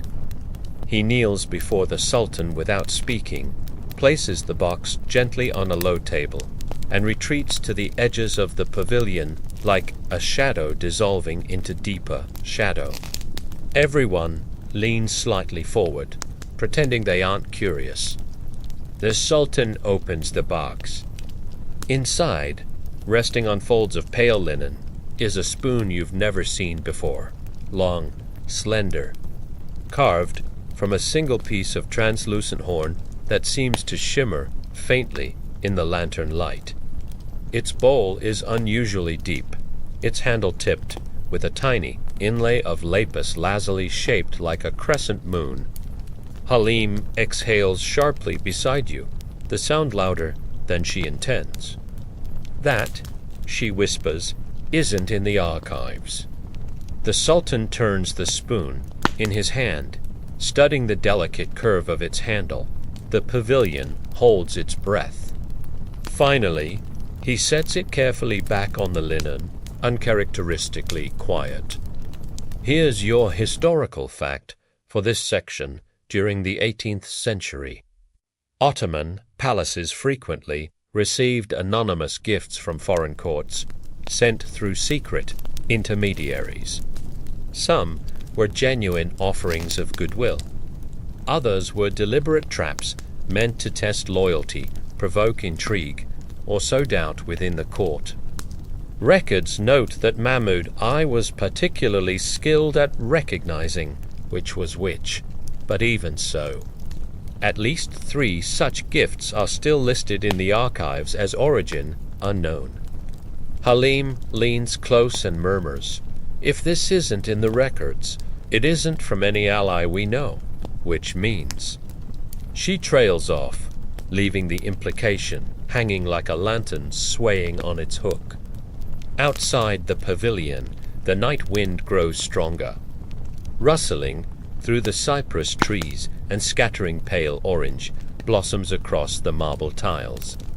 Somewhere distant, thunder murmurs low on the horizon like a slow drumbeat beneath the surface of the night. Someone jokes quietly, perhaps too quietly, that the mysterious spoon probably came from an admirer. Another voice suggests, wryly, that perhaps spoons themselves are conspiring, sending envoys across courts to negotiate better treatment. You laugh under your breath, but the sound doesn't reach your eyes. The Sultan, without looking up, says softly, "Find out where it came from." Halim bows and signals to the messenger, who disappears into the shadows as swiftly as he arrived. When you glance back toward the lacquered box, the horn spoon seems to shimmer faintly in the shifting lantern light, as though it is alive in some small, secret way. You're beginning to suspect that in this palace, objects remember more than people do. The lanterns sway gently in the breeze as the pavilion falls back into an uneasy rhythm, soft whispers, clinking spoons, and the occasional muted sigh of silk against marble. But you can't shake the feeling that the room hasn't quite returned to normal. Halim leans toward you, lowering her voice until it's barely more than a breath. "If the horn spoon isn't in the archives," she says, "then there's only one place left to search." You arch an eyebrow. "The kitchens," she replies simply. Now, you might expect a palace kitchen to be just a big, noisy room filled with shouting cooks, swinging ladles, and the faint sense that someone's always late delivering the coriander. In the Ottoman palace, however, that mental picture is off by several magnitudes. These are imperial kitchens, sprawling beneath the palace like a secret city. At its height, the kitchen staff numbered nearly 1,300 people, enough to operate a small village. Or for the single purpose of keeping sherbet cold, pilaf fluffy, and coffee strong enough to fuel late-night imperial debates about, well, spoons, apparently. You follow Halim out of the pavilion and through a narrow stone corridor lit by tiny oil lamps that throw restless shadows against the walls. The air grows cooler as you descend, carrying faint traces of honey, orange peel, roasted almonds, and wet limestone. Be careful, Halim whispers as your sandals skid slightly on the smooth steps. There's always a thin layer of sherbet condensation down here. The thought of sherbet condensation is oddly unsettling. Finally, you reach a low, arched doorway that opens into a vast, vaulted chamber filled with flickering torchlight and the muffled sounds of distant boiling. Copper pots hang overhead, some large enough to comfortably house a medium-sized goat, while others are delicate enough to cradle a single saffron thread without losing it. Rows of glass jars line the walls, each labeled in looping Ottoman script, rosewater, crushed pistachio, dried violets, cinnamon dust, and approximately 17 kinds of sugar, because apparently one kind simply wasn't decadent enough. Here's your historical fact. For this section, the Ottoman kitchens stored blocks of snow and ice imported from Mount Uludag, nearly 150 kilometers away, to chill sherbets and keep desserts refreshing even in the height of summer. Mule caravans carried the ice wrapped in straw and pine needles. And at least one palace ledger records an argument over who was responsible when an entire shipment melted en route. Historians still debate whether this was an accident or sabotage by rival spoon factions. Yes, spoon politics were very real. A tall man emerges from behind a pyramid of copper ladles, wiping his hands on an embroidered towel. He introduces himself as Yusuf, the head sherbet master, which sounds like a whimsical job title until you realize he is essentially controlling the palace's sugar-based economy. Yusuf has kind eyes and the expression of someone who has seen far too many late-night crises involving misplaced kitchenware. When Halim shows him the sketch of the horn spoon, he doesn't even blink. Instead, he disappears into a back room lined with scrolls and returns carrying an ancient-looking inventory ledger.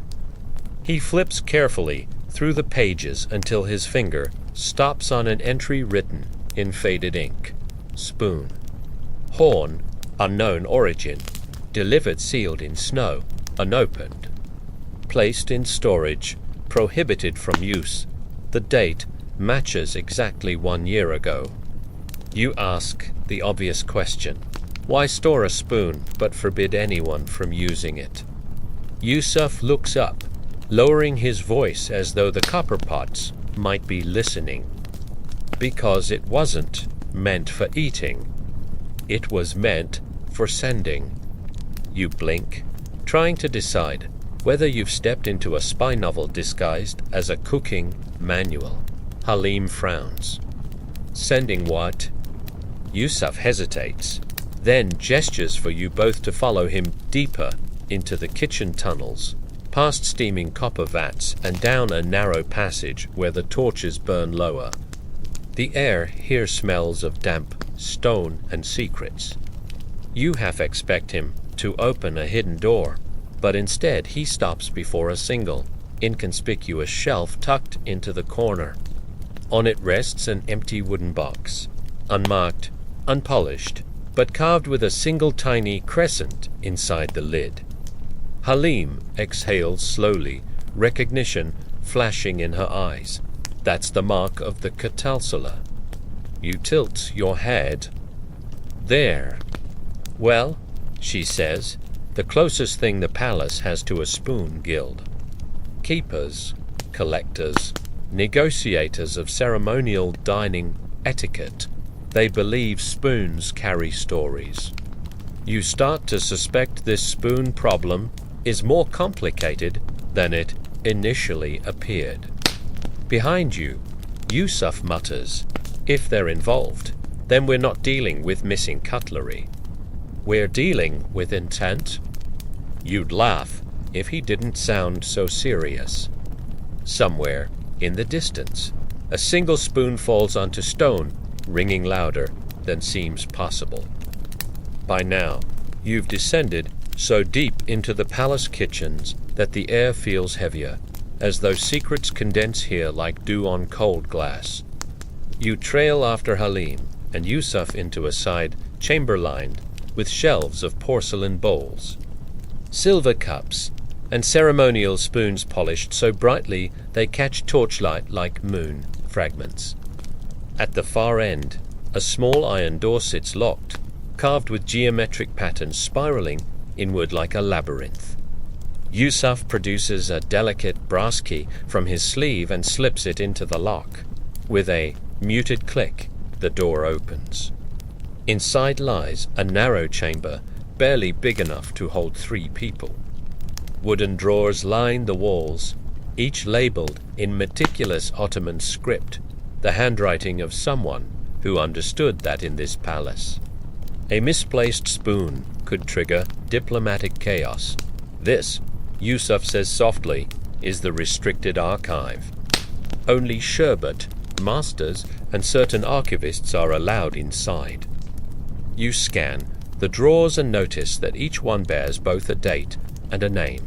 The names of foreign courts, cities, or sometimes just mysterious phrases: the Garden of Crows, the Silent Caravan, Nocturne Trade. One drawer in particular catches your eye, delivered unmarked, keeps separate.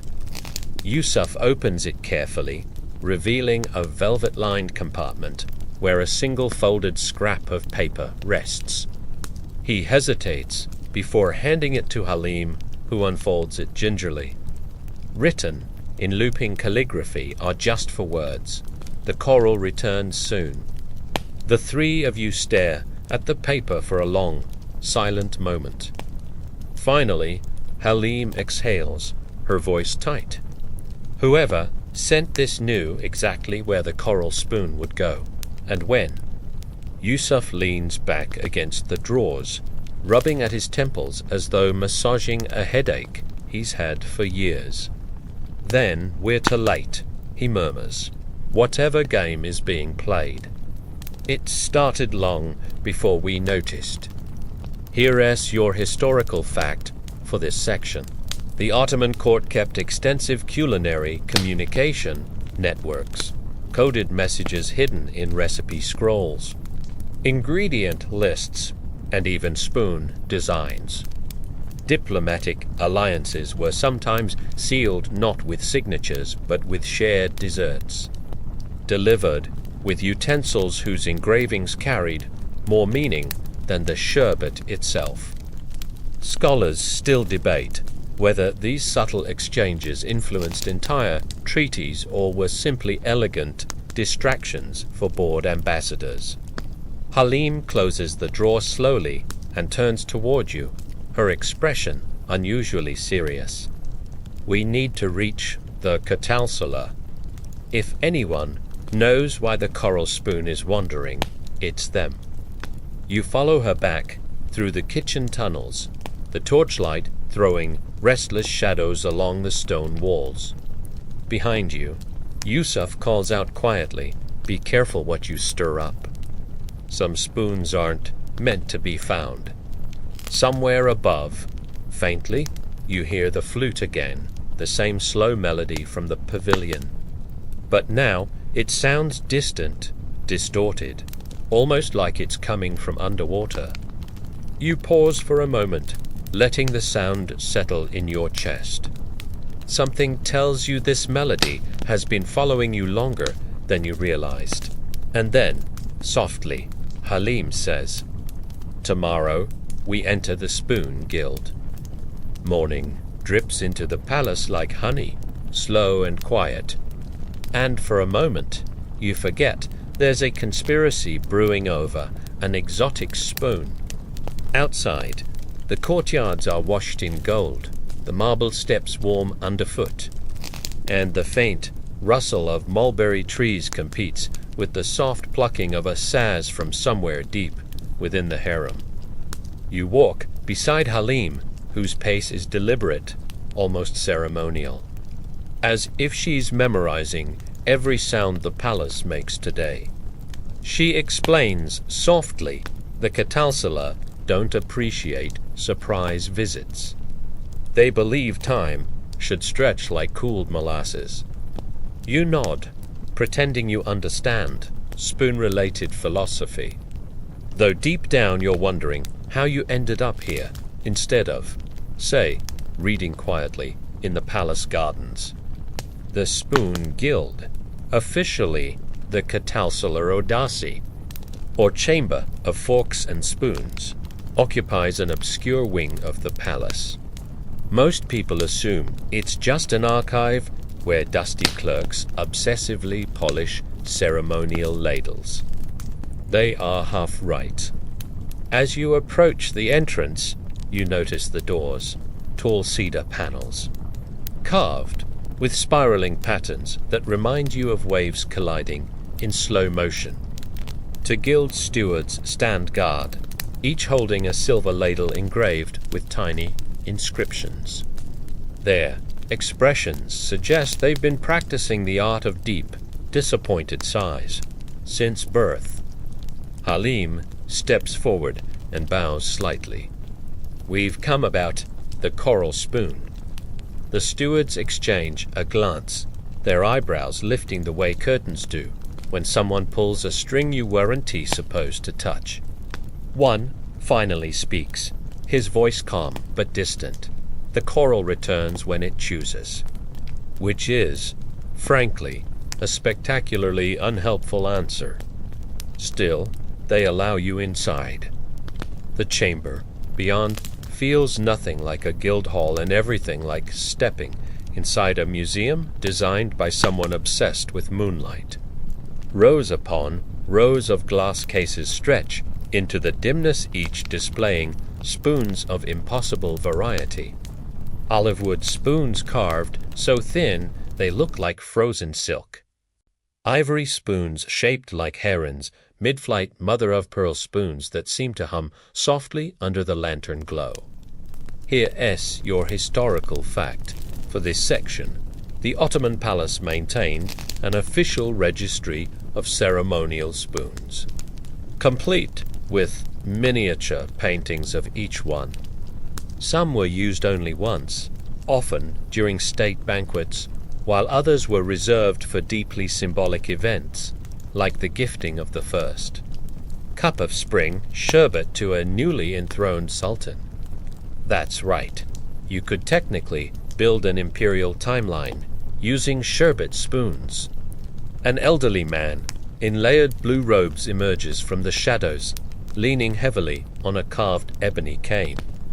His name, Halim whispers, is Salim Effendi, the guild's keeper of utensils.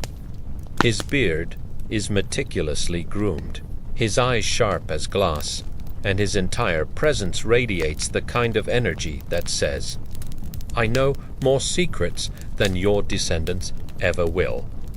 Salim gestures for you to follow him down a winding aisle, stopping before a case where a single spoon rests beneath velvet. Carved entirely from black coral, the surface etched with spirals so delicate you'd swear they were fingerprints frozen in stone. Or at least, it would be there. The stand is empty. Salim sighs softly. This isn't the first time the coral has wandered. You ask if wandered is his polite way of saying stolen. No, he replies with the faintest twitch of a smile. Wandered. Halim folds her arms, unimpressed. Spoons don't wander. Salim looks at her as though she's just insulted a minor deity. Some spoons do. For a moment, you feel the weight of silence fill the room, as though even the lantern flames are holding their breath. Finally, Selim leans in and lowers his voice. The coral is part of the old set. There are 13 pieces in total, each rumored to have tendencies. You raise an eyebrow. Tendencies. To arrive precisely where they are needed, he says, and never where they are wanted. Now, you're not sure whether you've stumbled into an elaborate prank, a hidden chapter of Ottoman diplomatic history, or a bedtime story designed to lull you into obedient confusion. Selim walks you toward another glass case, this one displaying a silver spoon engraved with constellations. Legend says the coral was commissioned by Sultan Bayezid to himself. He explains, as a gift for the Venetian envoy who never arrived. Since then, it has traveled. Halim frowns. Traveled where? Selim pauses, leaning heavily on his cane. Where treaties were signed, where alliances were made, where someone needed to remember who held the spoon. You want to ask what happens if the spoon ends up in the wrong hands, but something about the way Selim's gaze lingers on you suggests you one T like the answer. Instead, he gestures toward a narrow spiral staircase descending beneath the guild hall. If you want the coral, he says, you'll need to visit the lower archive. The staircase vanishes into shadows that seem to breathe.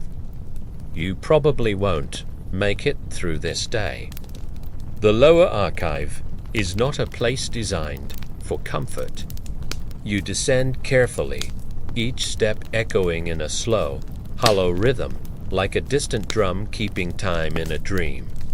The air grows cooler, denser, carrying faint traces of cedar oil and damp parchment. Somewhere above, a spoon drops with an oddly deliberate clink, as though the building itself wants to remind you where you are. At the bottom, a small iron gate creaks open into a long hallway lined with carved niches, each holding stacks of scrolls bound in silk. You run your fingers along one and feel faint impressions of spoon-shaped stamps pressed into the fabric, evidence of an entire bureaucratic language dedicated solely to utensils. Here, Selim whispers, lighting a single oil lamp.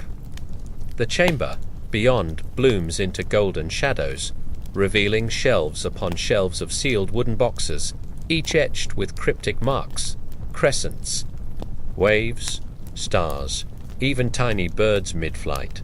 These are the spoon records, he says, his voice reverent.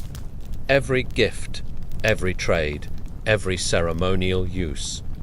Recorded since 1453, Halim exhales, awed despite herself. That's absurd. Selim smiles faintly, and yet accurate. Here's your historical fact for this section. During the reign of Sultan Suleiman the Magnificent, spoons became so symbolically important that ambassadors were sometimes given entire sets carved from rare materials like rhino horn or sandalwood to signify new alliances. At least one Venetian envoy reportedly returned home with more cutlery than policy updates. Selim pulls a box from the shelf and places it gently on a stone table. Inside lies a rolled vellum, map painted in deep indigo and gold, tracing the travels of the coral spoon over centuries. You follow its winding path. Venice, Cairo, Tabriz, back to Istanbul, then briefly lost at sea, twice. Halim points to one mark labeled only with a single Ottoman word, Sessizlik. Silence. Selim nods slowly. The last confirmed sighting. Before you can ask what silence means, a soft rustling sound comes from deeper within the archive. You turn, holding your breath, but see only stacks of boxes and drifting dust. Selim doesn't move. We're not alone. You want to make a joke about haunted spoons, but somehow this doesn't feel like the right moment. The rustling grows louder, followed by the faint shuffle of sandals on stone. A figure steps out from behind the shelves, a young woman dressed in simple linen, carrying a small brass lantern. She stops when she sees you and raises an eyebrow. "Looking for the coral?" she asks, as if it's the most ordinary question in the world. Selim studies her silently, then nods once. She sets the lantern down on the table and unwraps a cloth bundle from her arms. Inside lies a single spoon carved from pale wood, etched with faint spirals similar to those on the missing coral. "It's not the one you want," she says, "but it's part of the same set. Follow this, and you'll find the coral." Halim leans forward, suspicious. "And why are you helping us?" The young woman smiles faintly, because the coral never wanders without reason. Before you can ask her name, she blows out the lantern and vanishes into the shadows, leaving only the faint scent of cedar and rosewater behind. Somewhere above, the flute begins again, louder this time, almost insistent. Halim exhales slowly. "This is getting stranger than I thought." Selim just nods. "It always does." The palace gardens stretch out beneath a low, silvery haze, the kind that softens edges and makes marble look like it's exhaling. The scent of damp jasmine hangs in the air, sweet and sleepy. And you hear the faint hum of bees somewhere deep among the mulberry trees. It feels like the kind of morning where absolutely nothing urgent should happen, which, of course, means everything is about to happen. Selim leads you and Halim through a narrow arched gate marked only by a small emblem carved into the stone, to spoons crossing like dueling swords. "The oath begins here," Selim murmurs. "You're fairly sure you didn't sign up for an oath, but at this point, you've learned not to ask too many questions."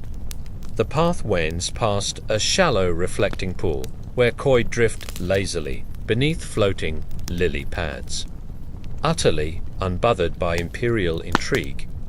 Beyond it stands a pavilion draped in gauzy silks, their edges whispering softly in the morning breeze. Inside, a low table holds 3 objects: a clay pitcher of pomegranate sherbet, a small velvet pouch, and a spoon carved from pale sandalwood. Selim gestures for you to sit. The spoon guild, he begins, is not merely a record keeper. We are guardians of balance. You glance at Halim, who raises one eyebrow in a way that communicates, "Did we just accidentally join a secret society?" Selim continues, his voice as steady as the marble beneath your feet. "For centuries, ceremonial spoons were exchanged to signify trust between rulers, envoys, and allies. Whoever controlled the spoons controlled the symbols of hospitality, and hospitality in the empire is everything." Here's your historical fact for this section. Under Sultan Selim I, the empire formalized a ritual known as Kozhik Treni, or the spoon ceremony. Whenever a major treaty was signed, an exotic spoon would be used to serve sherbet to the attending dignitaries. The spoon itself became a physical embodiment of the agreement, stored permanently in the palace archives afterward. Selim sets the sandalwood spoon onto the table between you. "This," he says softly, "belonged to the envoy from Ming China. He died on his journey home. The treaty failed." You resist the urge to make a joke about spoons cursing diplomatic travel, mostly because Selim's expression suggests he might not appreciate humor on this particular subject. Halim leans back, arms folded. And the coral? The coral was meant for Venice. Selim says, his tone tightening like the strings of a tambour, but the envoy never arrived. Since then, it has resurfaced unpredictably, often in places where new alliances form or collapse. You glance at the velvet pouch on the table. What's in there? Selim opens it carefully, revealing 3 tiny silver tokens shaped like droplets of water. Each bears a single engraved word in Ottoman Turkish, Hafiza, memory. These, Selim explains, are given to anyone who swears the guild oath. You'll need one if you want the lower gardens. You hesitate, because joining a spoon cult wasn't exactly on your to-do list today. But Halim's already reaching for a token, muttering something about finally getting to the bottom of this ridiculous mystery. Selim begins reciting the oath, his voice low and rhythmic. Where spoons pass, peace travels. Where spoons vanish, silence follows. Where silence grows, memory holds. The last line echoes faintly beneath the pavilion canopy, carried by the soft ripples of the reflecting pool. Then Selim lowers his voice even further. The coral's last recorded appearance was in this very garden 3 nights ago. Halim stiffens. 3 nights, and you're only telling us now. It vanished, Selim says simply. The lower gardens have been sealed since. You suddenly feel the air shift, cooler, heavier, tinged with the faint metallic tongue of damp earth. Somewhere deep below, beyond the sealed gates, something is waiting, and you're going to have to go find it. You probably won't make it through this day, Halim whispers, though somehow she sounds a little excited about it. The entrance to the lower gardens lies behind an ivy-covered archway at the far end of the palace grounds. The stones are slick from morning dew, and the arch bears no markings except a single carved spiral, the same design etched into the coral spoon-esque missing pedestal. Selim produces a small iron key from within his robe and slides it into a hidden lock. The door opens with a sound like an old sigh, and cool air spills out, carrying the scent of damp cedar and wild mint. The passage beyond curves downward, dimly lit by tiny oil lamps set into the walls. You trail your fingertips along the stone, tracing faint patterns carved into its surface, tiny spoons, each facing a different direction like a celestial map of cutlery. Halim breaks the silence first. So, these gardens, they're just gardens, right? Selim hesitates, mostly, which is not the kind of reassurance anyone needs at this depth. You descend until the passage opens into a wide cavern glowing with diffuse light. It takes a moment to realize the ceiling is covered in glass, and beyond it, sunlight filters through a shallow reflecting pool above your head. The effect is strange and calming, like walking beneath the surface of a lake. But it's not the architecture that captures your attention. It's the spoons. Hundreds of them hanging from slender silk threads. Suspended in perfect rows, swaying slightly in the faint underground breeze. Silver, bone, agate, horn, crystal, spoons from every corner of the empire, arranged like a constellation frozen in midair. This, Selim says softly, is the archive of balance. Here S your historical fact for this section. Certain Ottoman spoons were believed to carry symbolic weights of diplomacy. It was customary to match a spoon-esque material to the perceived strength of a treaty, ivory for enduring alliances, coral for fragile ones, and jade for negotiations considered sacred. Halim walks beneath the hanging spoons, her fingertips brushing one carved from translucent green stone. So every treaty, every promise, every secret is literally hanging here. Selim nods gravely. And yet, something has disturbed the order.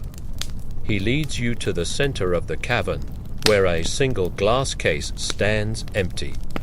Its silk threads dangle loose, the spoon it once held conspicuously missing. On the pedestal, faint traces of black coral dust glitter under the filtered light. Suddenly, you hear it, the sound of water trickling somewhere deeper underground, followed by a rhythmic tink. Tink. Tink as though someone is tapping metal against stone. Selim stiffens. Someone's here. You move cautiously toward the sound, following a narrow path between hanging spoons, until you reach a low alcove where the ceiling dips and the air feels heavier. There, kneeling by a small basin, is the young woman from the archive, the one who gave you the wooden spoon. She doesn't look surprised to see you. "You're late," she says calmly, rinsing her hands in the basin. Halim folds her arms. "We didn't know we had an appointment." The young woman gestures to the water. The coral touched this pool before it vanished. Its patterns changed. The ripples say it's no longer in the palace. You blink. The ripples say. She looks at you with quiet patience, as though you've just questioned gravity. Some spoons are predictable. The coral is not. Selim studies her closely, his expression unreadable. Where did it go? She hesitates, then whispers one word. Galata. Far above ground. You remember, Galata is the bustling port district, where merchants, spies, and sailors converge in a chaos of languages, rumors, and ships. If the coral spoon has wandered there, it hasn't done so by accident. The woman straightens, drying her hands on a linen cloth. If you want to follow it, you'll need more than a token. What do we need? You ask. Her gaze drifts toward the deepest part of the lower gardens, where a second passage disappears into shadow. You'll need the map of errant utensils, she says. Halim groans softly. Of course we do. The corridor leading to the map of errant utensils, yes, that is apparently its actual name, is narrower than any you've walked so far. The air here feels older, untouched, carrying a faint musk of damp vellum and cedar oil. A steady drip echoes somewhere in the distance, measured and patient. Like the palace itself has perfected the art of slow suspense. Halim walks ahead, fingers trailing along the carved patterns on the wall. Spirals, crescents, and tiny spoon, motifs so delicate they seem almost alive. You'd think, she whispers, that a civilization capable of ruling 3 continents could have at least invented better labeling systems. Selim shoots her a glance, the faintest twitch of disapproval at her sarcasm, though you catch the hint of a smirk hiding beneath his solemn mask. Finally, the passage widens into a circular chamber lit by a single hanging lantern. In the center, on a pedestal carved from black marble, rests a wooden chest no larger than a bread box. It's secured with 3 interlocking locks, each etched with an unfamiliar script. This is it, Selim says, reverence softening his voice, the map of errant utensils.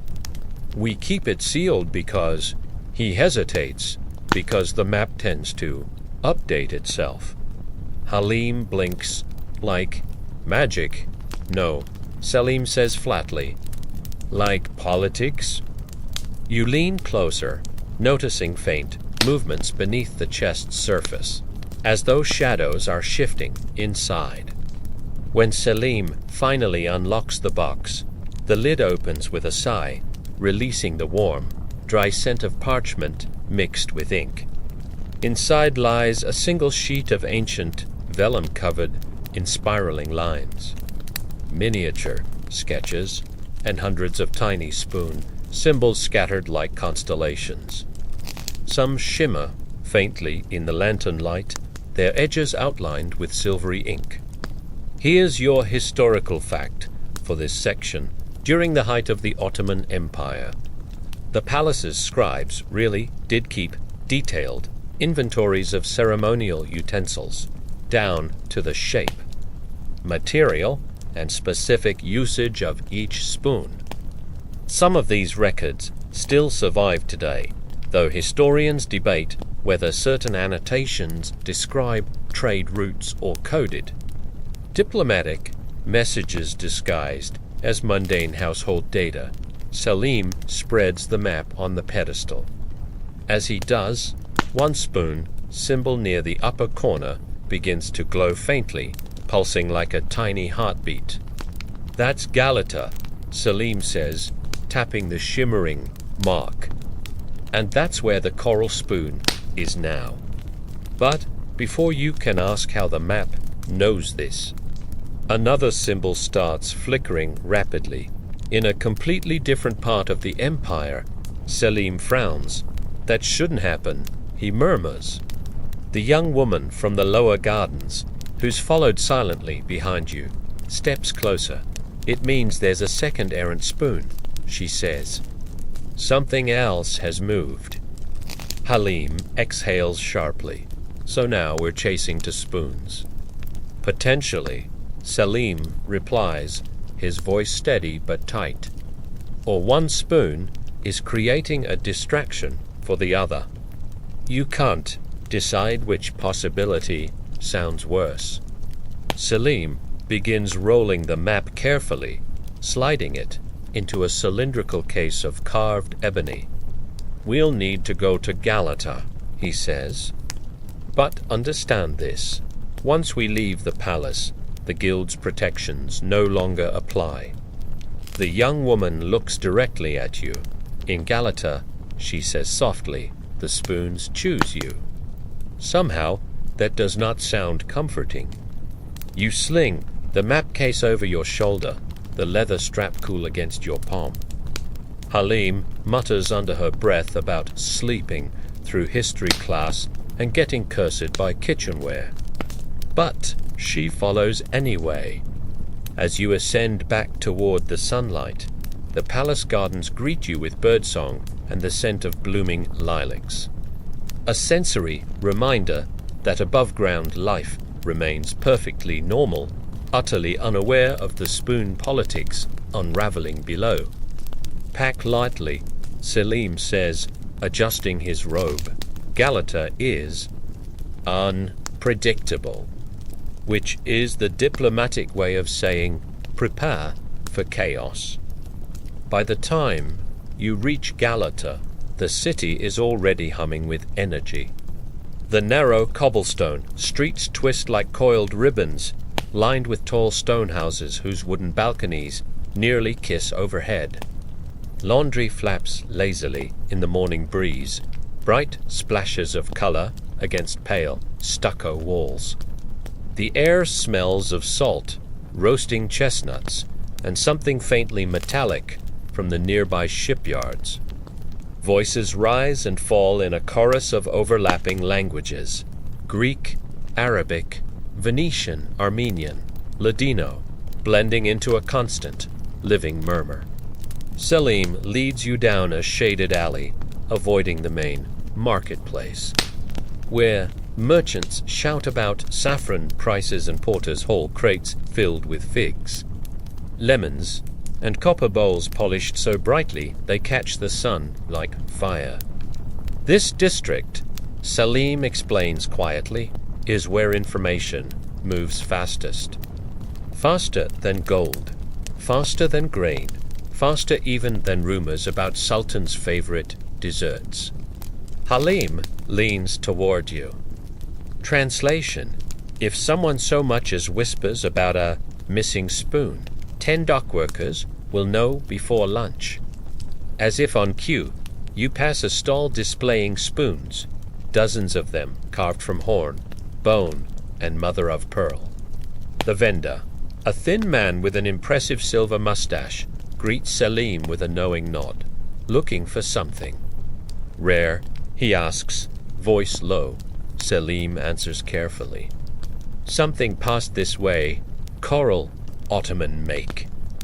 The man whistles softly, his gaze darting left and right before leaning across the stall. I've heard talk. A Venetian broker came through at dawn, carrying a wrapped bundle, headed toward the spice docks. Selim thanks him with a silver coin, and you move on quickly, slipping deeper into Galota's labyrinth of streets. Here's your historical fact for this section. Galata really was one of the most cosmopolitan districts of the Ottoman Empire, especially during the 16th century. Controlled for centuries by the Genoese, it became a hub for Venetian traders, Levantan merchants, and European diplomats. It wasn't just a marketplace, it was where intelligence networks thrived, quietly shaping imperial politics behind the scenes. Halim stops suddenly as a small boy rushes past, nearly toppling a basket of figs. This place feels like the entire empire collapsed into a single street, she mutters. You round a corner into a quieter courtyard shaded by an enormous plane tree. Selim pauses here, lowering his voice. We'll split up, he says. I'll check the ship manifests at the harbor office. You to follow the dockside brokers. If the spoon's being smuggled, that's where we'll find a lead. Halim looks at you, sighs, and mutters, fantastic, more running. My favorite. You navigate through the spice market, where saffron pyramids gleam gold under dappled sunlight, and dried rosebuds fill woven baskets with soft bursts of pink. The scent of cardamom, cinnamon, and clove clings to the air, warm and dizzying. Somewhere nearby, you hear the creak of rigging and the distant calls of sailors preparing their ships. At the far edge of the docks, you spot a figure leaning against a barrel, watching the crowd with sharp, calculating eyes. A broker, perhaps. He sees you approach and raises an eyebrow. You're late, he says smoothly, as though he was expecting you. Halim crosses her arms. We weren't invited. The man shrugs. Everyone's invited when there's coral involved. He gestures toward the water, where a sleek Venetian galley is anchored near the far pier, its scarlet tan gold pennant fluttering gently in the breeze. That, he says, is where your spoon wants to go. Halim whispers, I really hate when spoons have better travel plans than we do. You glance back toward the crowded street, sensing eyes on you, several sets, watching from shadowed doorways and upper balconies. Galata hums around you, but beneath the ordinary rhythm, something else is moving, fast. You and Halim stand frozen for a moment, staring at the Venetian galley, as though it might somehow sprout oars and row itself to you out of kindness. Spoiler, it does not. The ship sits smugly against the far pier, sunlight bouncing off its lacquered hull like a wink you didn't ask for. Selim rejoins you in the marketplace, slightly out of breath and clutching a thin roll of parchment.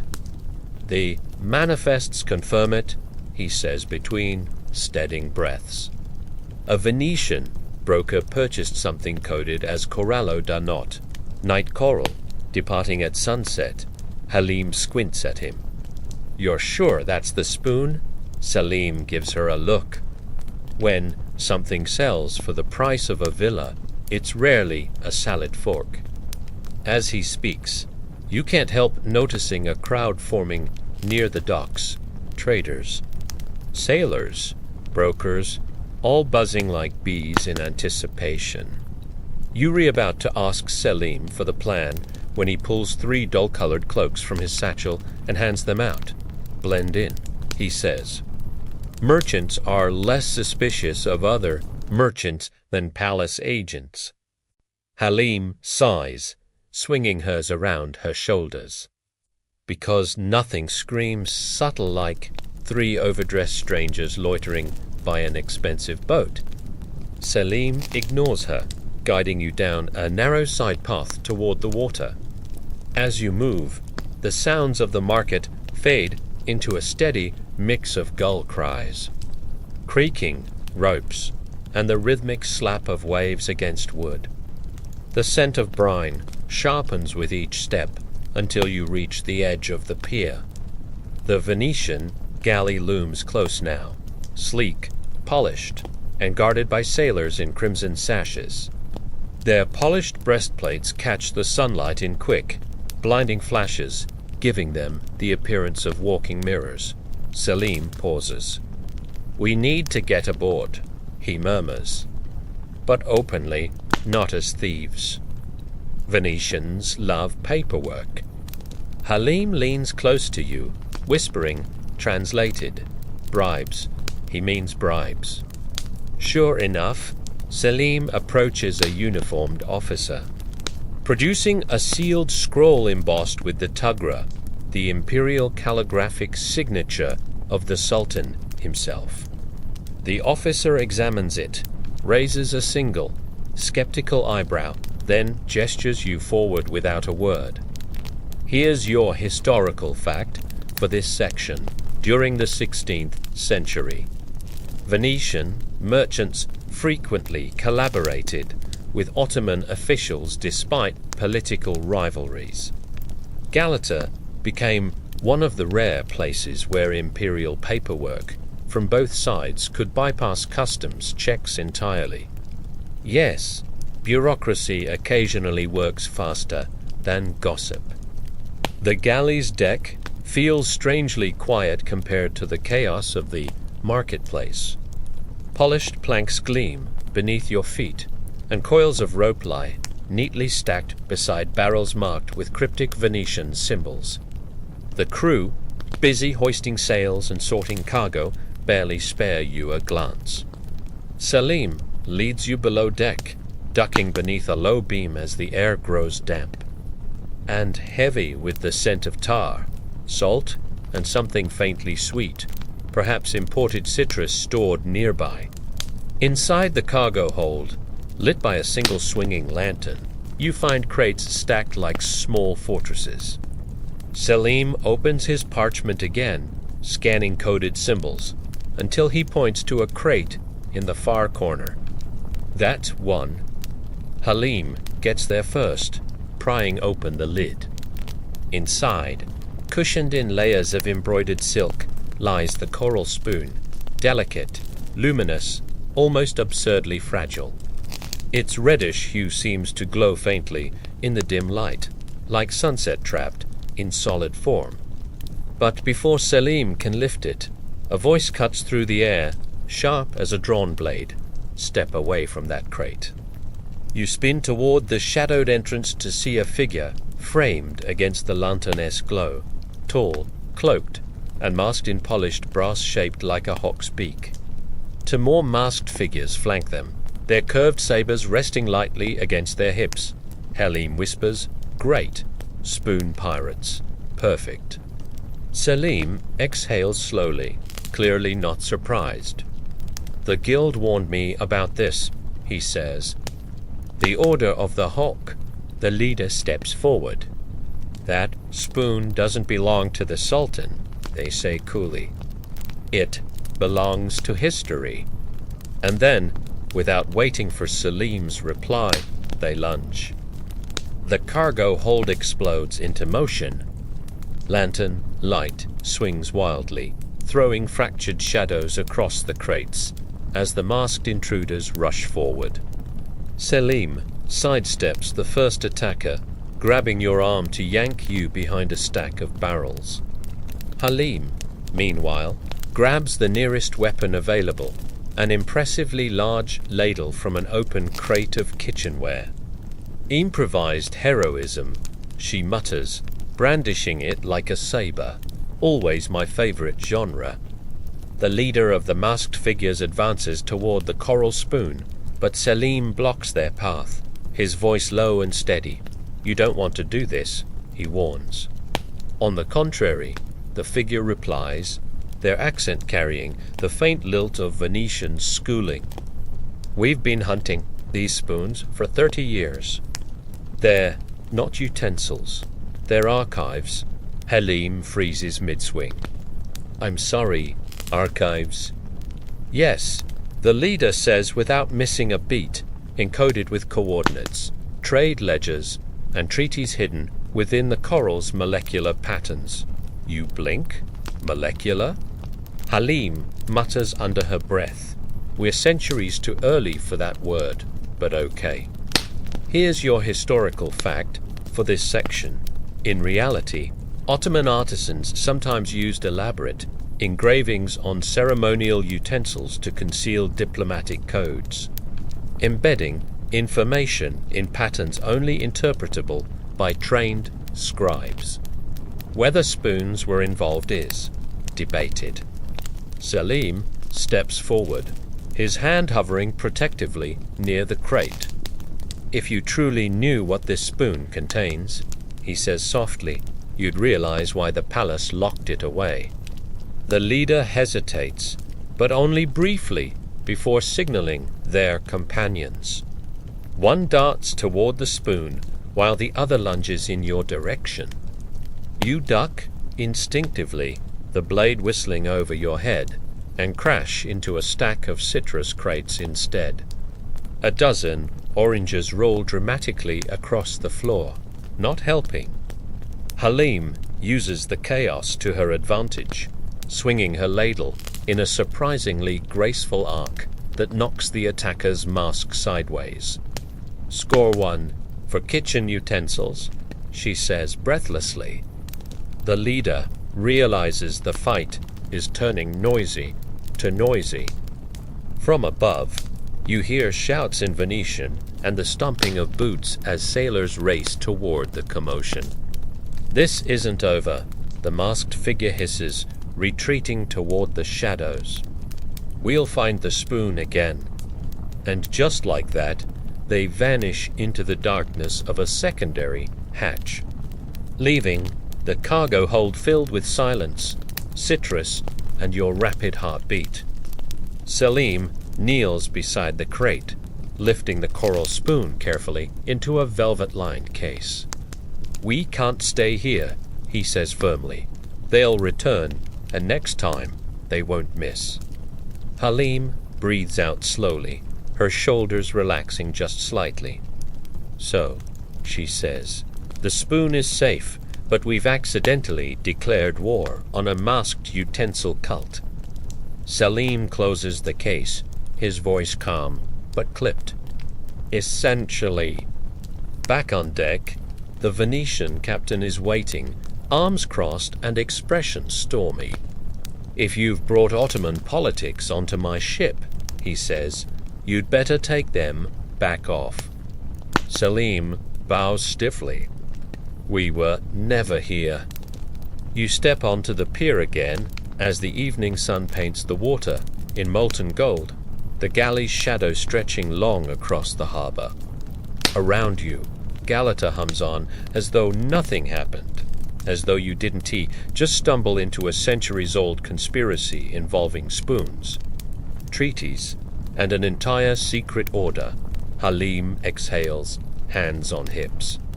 Well, she says finally, that was exhausting. Can we at least get tea before the next catastrophe? Selim gestures toward the far end of the dock. Only if you don't ask what's floating in it. You follow them, the map case pressing lightly against your side. A silent reminder that this little adventure is just getting started. The tea turns out to be lukewarm, slightly bitter, and served in chipped clay cups at a dockside cafe that looks like it has survived at least 3 fires. Possibly on purpose. Halim sets hers down immediately after the first sip and whispers, "I think this water remembers the Crusades." Selim ignores her commentary, his gaze fixed on the parchment map laid flat between your cups. The map looks older than the cafe itself, its edges curling inward like it's trying to keep its secrets. Fine lines mark routes between cities, ports, and, oddly enough, cutlery icons. Tiny sketches of spoons, forks, and ladles cluster along certain trade paths like cryptic breadcrumbs. According to this, Selim says, tracing one spoon symbol with his finger, the coral piece is one of 4. Together, they point to something called the Archive of Hidden Tables. Halim blinks slowly. "I'm sorry. Tables?" "Yes," Selim replies matter-of-factly, as though secret furniture repositories are perfectly normal. The Guild believes the archive contains documents too dangerous to exist anywhere near the palace, trade secrets, unratified treaties, possibly even the names of Venetian spies embedded in Ottoman courts. You glance at the spoon case resting in Selim's satchel, and this one spoon leads us there. Selim nods. If you know how to read it. But we don't. That's when a voice drifts over from the Café Espac corner, low and rough like gravel rolling downhill. "Then you'll need me." You turn to find an elderly man leaning heavily on a cane carved from dark olive wood. His robe is faded, patched in places, but his eyes glint sharply beneath thick grey brows. He hobbles closer and drops into the empty seat beside you without asking. Selim stiffens. "Professor Seymour." Halim leans in, stage whispering, "Friend or assassin?" Selim exhales, somewhere between exasperation and resignation, both technically. Professor Seymour folds his hands over the cane's handle. "I heard about your encounter on the Venetian galley," he says softly, his Turkish tinted with an old Rumelian accent. "The Order of the Hawk won't stop now. But if you want to find the archive first, you'll need access to their library." "Library," you echo. "Yes," Seymour says, leaning closer as though the pigeons overhead might be spies. "Hidden beneath the old Medrese in Üsküdar. They call it the Chamber of 10,000 Handles." Halim raises an eyebrow. "Handles, as in spoons?" "As in everything," Seymour says, tapping his cane for emphasis. "Spoons, ladles, goblets, stirrers." The Ottomans believed every object with a handle could be read like text, each one a page in the Empire's living history. Not all scholars agree, of course. Here's your historical fact for this section in the Topkapi Palace collections. Ottoman artisans catalogued luxury spoons, not just by material and origin, but by story value, often recording which ambassador gifted it, during what treaty, and under which stars. Historians still debate whether this practice was symbolic or archival. Selim lowers his voice. "And the Order of the Hawk controls this library." Seymour nods. "They've guarded it for centuries. They don't destroy knowledge. They curate it aggressively." Halim crosses her arms. "So what you're saying is, to find the archive, we need permission from the people who just tried to stab us." "Precisely," Seymour says with an alarming smile. For a while, the 4 of you sit in silence, listening to the creak of ships and the clatter of hooves on cobblestones nearby. Finally, Selim drains his tea, grimaces, and stands. Uskadar, then, he says. You take the ferry across the Bosphorus under a fading sky. The water reflects streaks of copper and violet, and the gentle rocking of the boat makes you strangely drowsy. Halim leans against the railing, whispering, "Remember when this was just about a weird spoon?" You nod. Simpler times. By the time you reach Uskadar, the night has deepened, and the streets glow with lantern light, casting soft halos across the damp stones. Simel leads you down twisting alleys until you arrive at a crumbling medrazi, half swallowed by ivy and silence. Its domed roof glimmers faintly under the starlight, but the wooden door looks older than gravity itself. Simel turns to you, his voice dropping low. Once we enter, he warns, "Stay quiet. Some handles are not meant to be touched." Halim mutters, "Great, more cursed spoons." The medrazi door creaks open like a sigh from something ancient and mildly annoyed. Inside, the air smells faintly of beeswax and wet stone, and you hear a slow, steady drip echoing from somewhere deep within. A single lantern swings above the vestibule, its dim light revealing faded Quranic calligraphy curling across the walls. Professor Simel leads the way, his cane tapping lightly against the tiles, and whispers, "This medrazi was abandoned after the earthquake of 1509, but it's not empty." The Order of the Hawk moved in shortly afterward. They call this place Haneler Kapask, the Gate of Handles. Halim leans close, murmuring, "Just for you." Sounds like the worst kitchen store ever. Selim hushes her with a look, but says nothing, perhaps to focus on the faint murmur of voices drifting from somewhere deeper inside. Down a narrow hallway, you pass niches carved into the stone, each holding a single object carefully lit by oil lamps, a ladle shaped like a crescent moon, a porcelain cup veined with gold, a bronze fork curved like a bird's talon. Simel gestures at one. "These aren't mere utensils," he says softly. "Each one marks a turning point in history. Here's your historical fact for this section in Ottoman courts. Diplomatic gifts were often encoded into culinary items, rare spoons, enamel trays, inlaid bowls, each representing silent agreements or unspoken power shifts. Some historians argue these artifacts functioned like secret contracts. Others dismiss it as myth, but the Order of the Hawk, they believe it wholeheartedly. Finally, you reach a descending spiral staircase carved directly into the stone.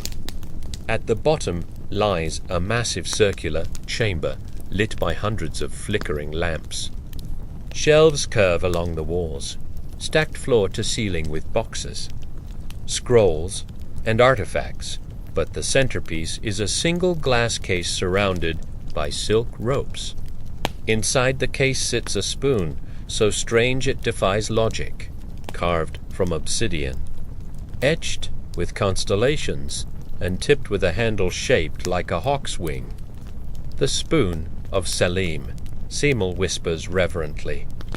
"It's said to hold the coordinates of the archive itself." Halim folds her arms. "So we just take it, right?" Simel shakes his head sharply. "Touch it, and the chamber seals. The Hawks designed traps before the Venetians designed locks."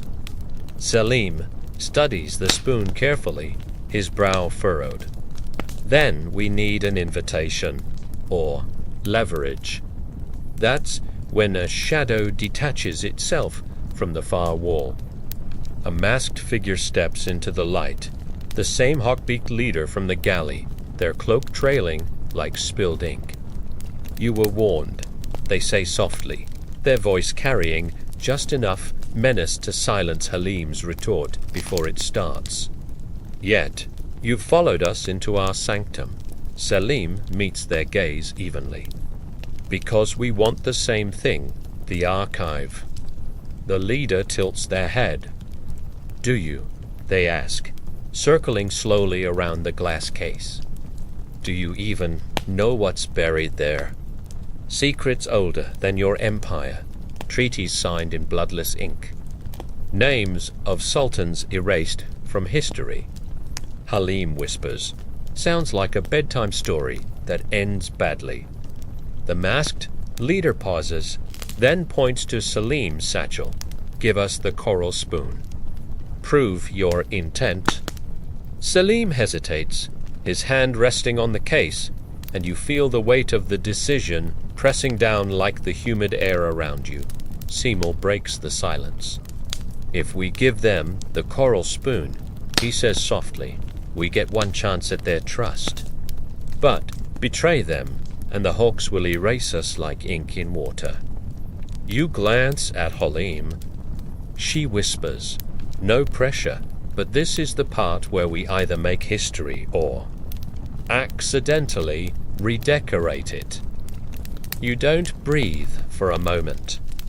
The chamber feels alive, as though the weight of every artifact, every story, every quiet deal ever whispered in the Empire presses down on your shoulders at once. The flickering lamps cast ripples of light across the Hawk's obsidian, masks turning their faces into unreadable shadows. Selim's hand rests on the satchel holding the coral spoon. Slowly, deliberately, he pulls it free. The dim glow from the lanterns dances over its polished surface. And, for the first time, you notice something strange, faint. Almost imperceptible etchings spiral across its handle like an unfurling constellation. The hawk-masked leader steps forward. Place it on the obsidian pedestal. Halim leans close, whispering so quietly you barely catch it. If that thing opens a trapdoor, I'm blaming you. Selim ignores her and sets the spoon gently onto the pedestal beside the glass case. A low vibration hums through the chamber, like a plucked string resonating deep underground. For a heartbeat, the lamps flicker, then steady. Professor Seymour exhales sharply, clutching his cane. The pedestal has recognized it, he murmurs. We're inside the system now. The leader of the Hawks circles the pedestal, tracing their gloved fingers along hidden grooves in the stone. Without looking up, they say, the coral spoon carries coordinates, but not in a language of maps. You'll need to read it. Selim frowns. Read a spoon? Exactly, the leader says, pausing to glance at you. Every handle carries a story. The curvature, the carvings, the weight. These are letters in a language most scholars have forgotten. We preserve it. You, their gaze lingers on you. We'll learn it. You don't bother pointing out that the last time you learned anything complex, you fell asleep halfway through the instructions. Here is your historical fact for this section. Ottoman artisans during the 16th century believed certain luxury utensils encoded astrological data. The star charts embedded in designs weren't decorative but functional, meant to align ceremonial feasts with specific lunar cycles. Scholars still debate whether these patterns were intentional or simply coincidence disguised as mysticism. The Hawk leader gestures to the coral spoon. Follow its map, and you'll reach the archive. But beware, not all doors welcome their readers. Halim sighs. Great, love a good riddle while possibly being hunted. Just then, a faint grinding sound echoes through the chamber. You spin toward it. At the far end of the circular wall, a section of stone slowly slides away, revealing a staircase plunging into darkness. A current of cool air drifts upward, carrying the faint scent of salt and something older, like wood petrified under centuries of silence. Selim looks to Semel. Semel shrugs. "Congratulations," he says dryly. "You've just unlocked the chamber of 10,000 handles." You follow the hawk leader down the spiral staircase, the walls narrowing until you're forced to trail your hand along the damp stone. The air cools further, and your footsteps echo softly. At last, the staircase opens into a vast underground hall. It is breathtaking. Thousands upon thousands of spoons, ladles, knives, goblets, and plates hang suspended in midair on fine silk threads, each artifact swaying gently as if moved by some unseen tide. The light comes not from lamps, but from crystal orbs inset into the vaulted ceiling, bathing the chamber in a soft, perpetual twilight. Halim whispers, "I feel like I accidentally stepped into a particularly fancy ghost story." Semel tilts his head. "Some believe each handle contains the memory of every hand that ever held it. The hawks call this the weight of meals past. That's comforting," you mutter. "Haunted cutlery." The hawk leader stops before a dais carved from black marble, where a massive book rests open. Its pages glimmer faintly, as though written in starlight itself.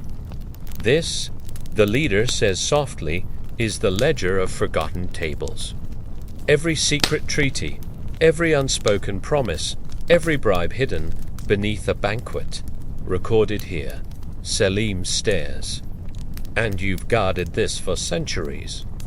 "Guarded," the leader agrees, "and edited." It takes a moment for the implication to sink in.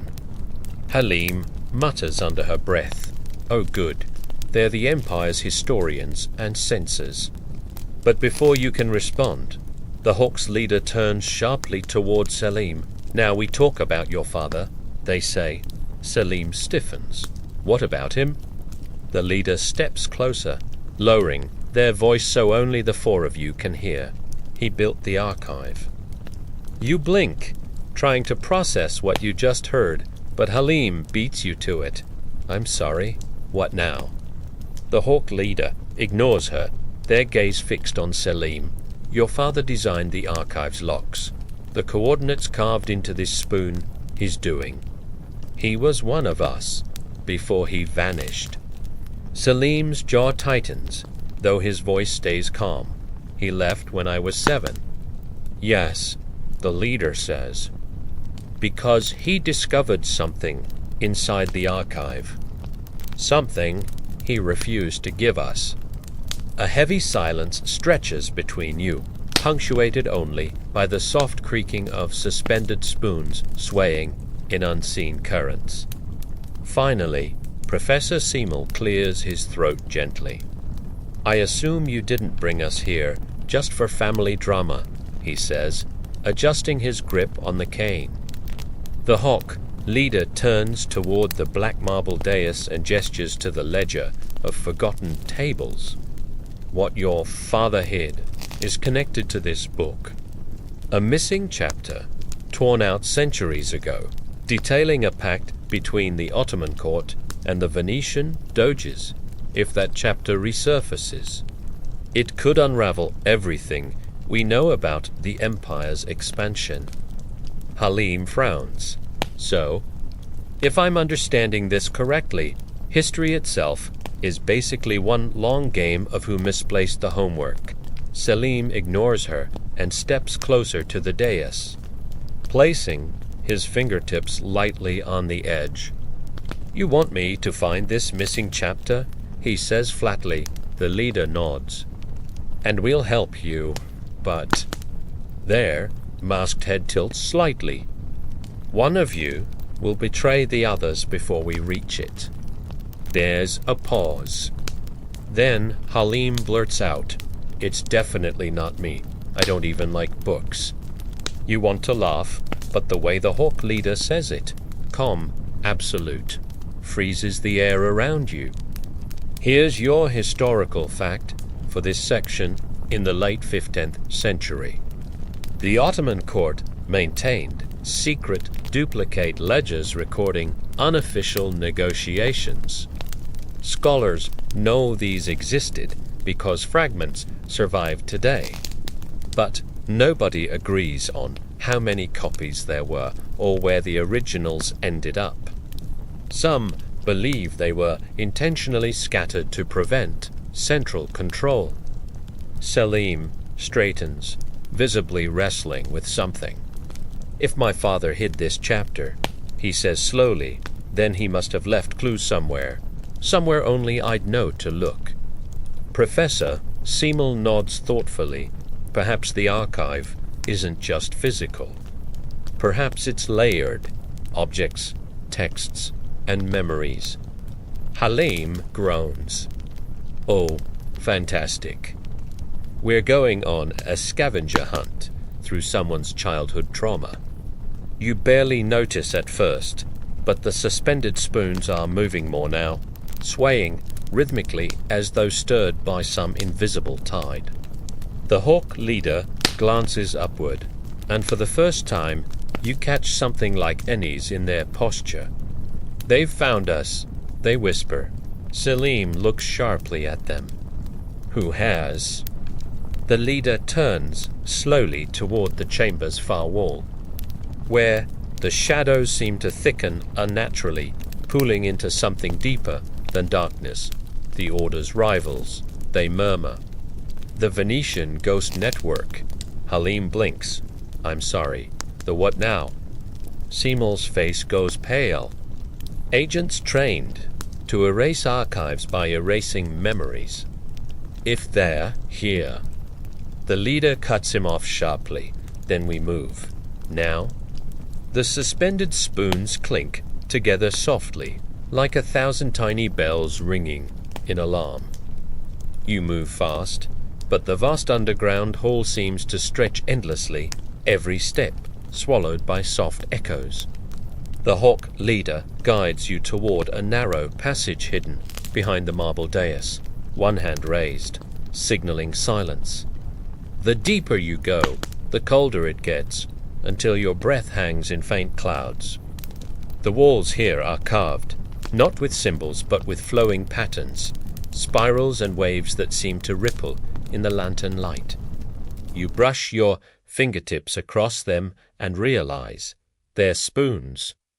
Thousands of tiny spoon shapes engraved in interlocking sequences. Halim whispers, "Why do I feel like we're walking through someone's cutlery-obsessed diary?" The hawk leader doesn't answer, their focus locked ahead. Behind you, the soft metallic chimes of the suspended spoons grow distant. But another sound replaces them, a faint, clicking rhythm, irregular and soft, like someone tapping porcelain with their fingernails. Professor Seymour leans close. "Don't react," he murmurs, his voice barely audible. "The Venetians are trained to move without sound. That clicking, it's deliberate. They want us to know they're following. You keep walking, heart rate picking up despite your best efforts to stay calm." Selim glances at the coral spoon in his hand, turning it slowly under the lamplight. The spiraled etchings catch the glow like a miniature galaxy. He frowns. "These markings. They're shifting." Seymour peers at it and blinks hard, his academic calm slipping. That's not possible. But it's happening. The tiny etchings are realigning, spiraling inward to form a new configuration. A map. Here's your historical fact for this section. Ottoman court artisans often embedded microscripts into ceremonial objects. Using repetitive, designs to hide coded records of trade, routes, or tribute flows. Historians still debate whether these were widespread or limited to elite households, though a few surviving artifacts suggest far more intentionality than once thought. Halim peers over Salim's shoulder, so we're saying the spoon has GPS now. Think older than GPS, Seymour mutters. Think astronomical navigation, translated into geometry.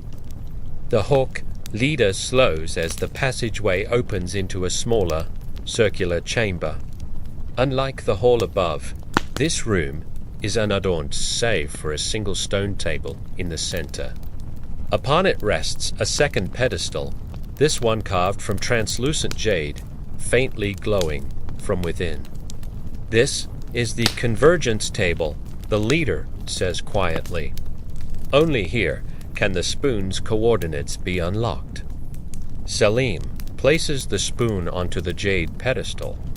As he does, the glow intensifies, spreading along faint grooves in the table like veins of liquid light.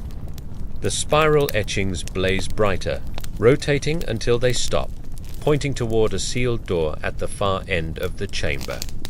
But before anyone moves, a whisper threads through the air. Leave the spoon. You turn sharply.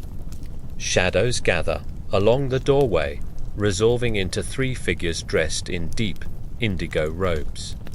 Their faces hidden beneath Venetian half-masks of polished bone.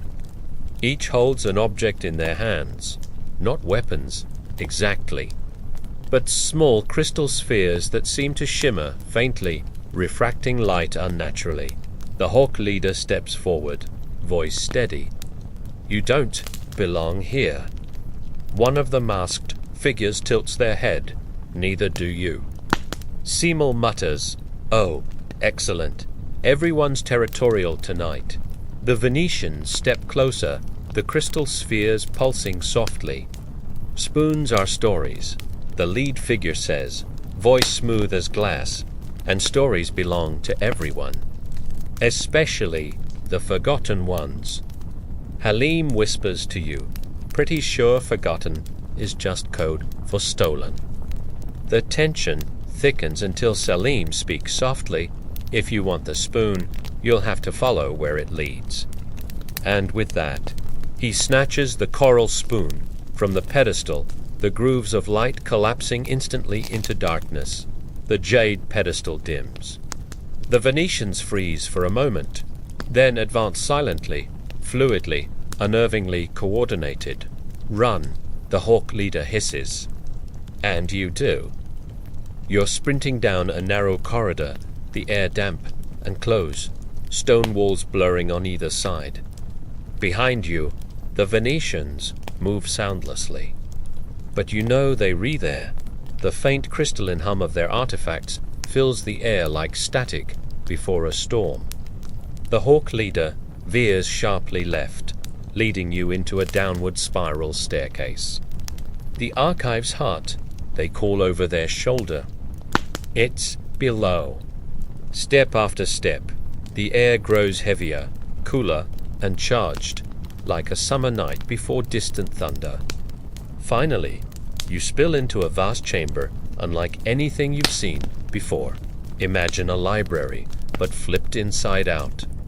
The walls are carved into endless honeycomb alcoves, each housing an artifact, suspended in glass. Not just spoons, but scrolls, pendants, miniature globes, fragments of textiles, each glowing faintly as though alive with memory. At the center stands a colossal circular platform made of layered brass, its surface inscribed with concentric rings of script. In the middle rests a single obsidian pillar, smooth and flawless, without markings of any kind. Professor Seymour exhales reverently. This is the access. The hawk leader nods. Every story, every meal, every secret ever whispered into porcelain cups. It all converges here. Selim steps onto the platform cautiously, the coral spoon still in his hand. As he does, the obsidian pillar ripples faintly, responding to his presence. You hear faint echoes now, laughter, clinking cups, soft music, like fragments of sound preserved inside the air itself. The entire chamber feels alive. Here's your historical fact for this section within Topkapi Palace. Several Ottoman archives contained entire shadow collections, objects catalogued without public record, used only for private diplomacy or trade leverage. Scholars are still unsure whether some of these missing archives were destroyed, hidden, or simply renamed to obscure them. Selim holds up the spoon, and the obsidian pillar fractures open soundlessly, revealing a scroll sealed with crimson wax. The hawk leader approaches it carefully, reverently. The missing chapter, they breathe. But before anyone can move, the Venetians finally enter the chamber. Their leader raises a crystal sphere, and the air hums sharply.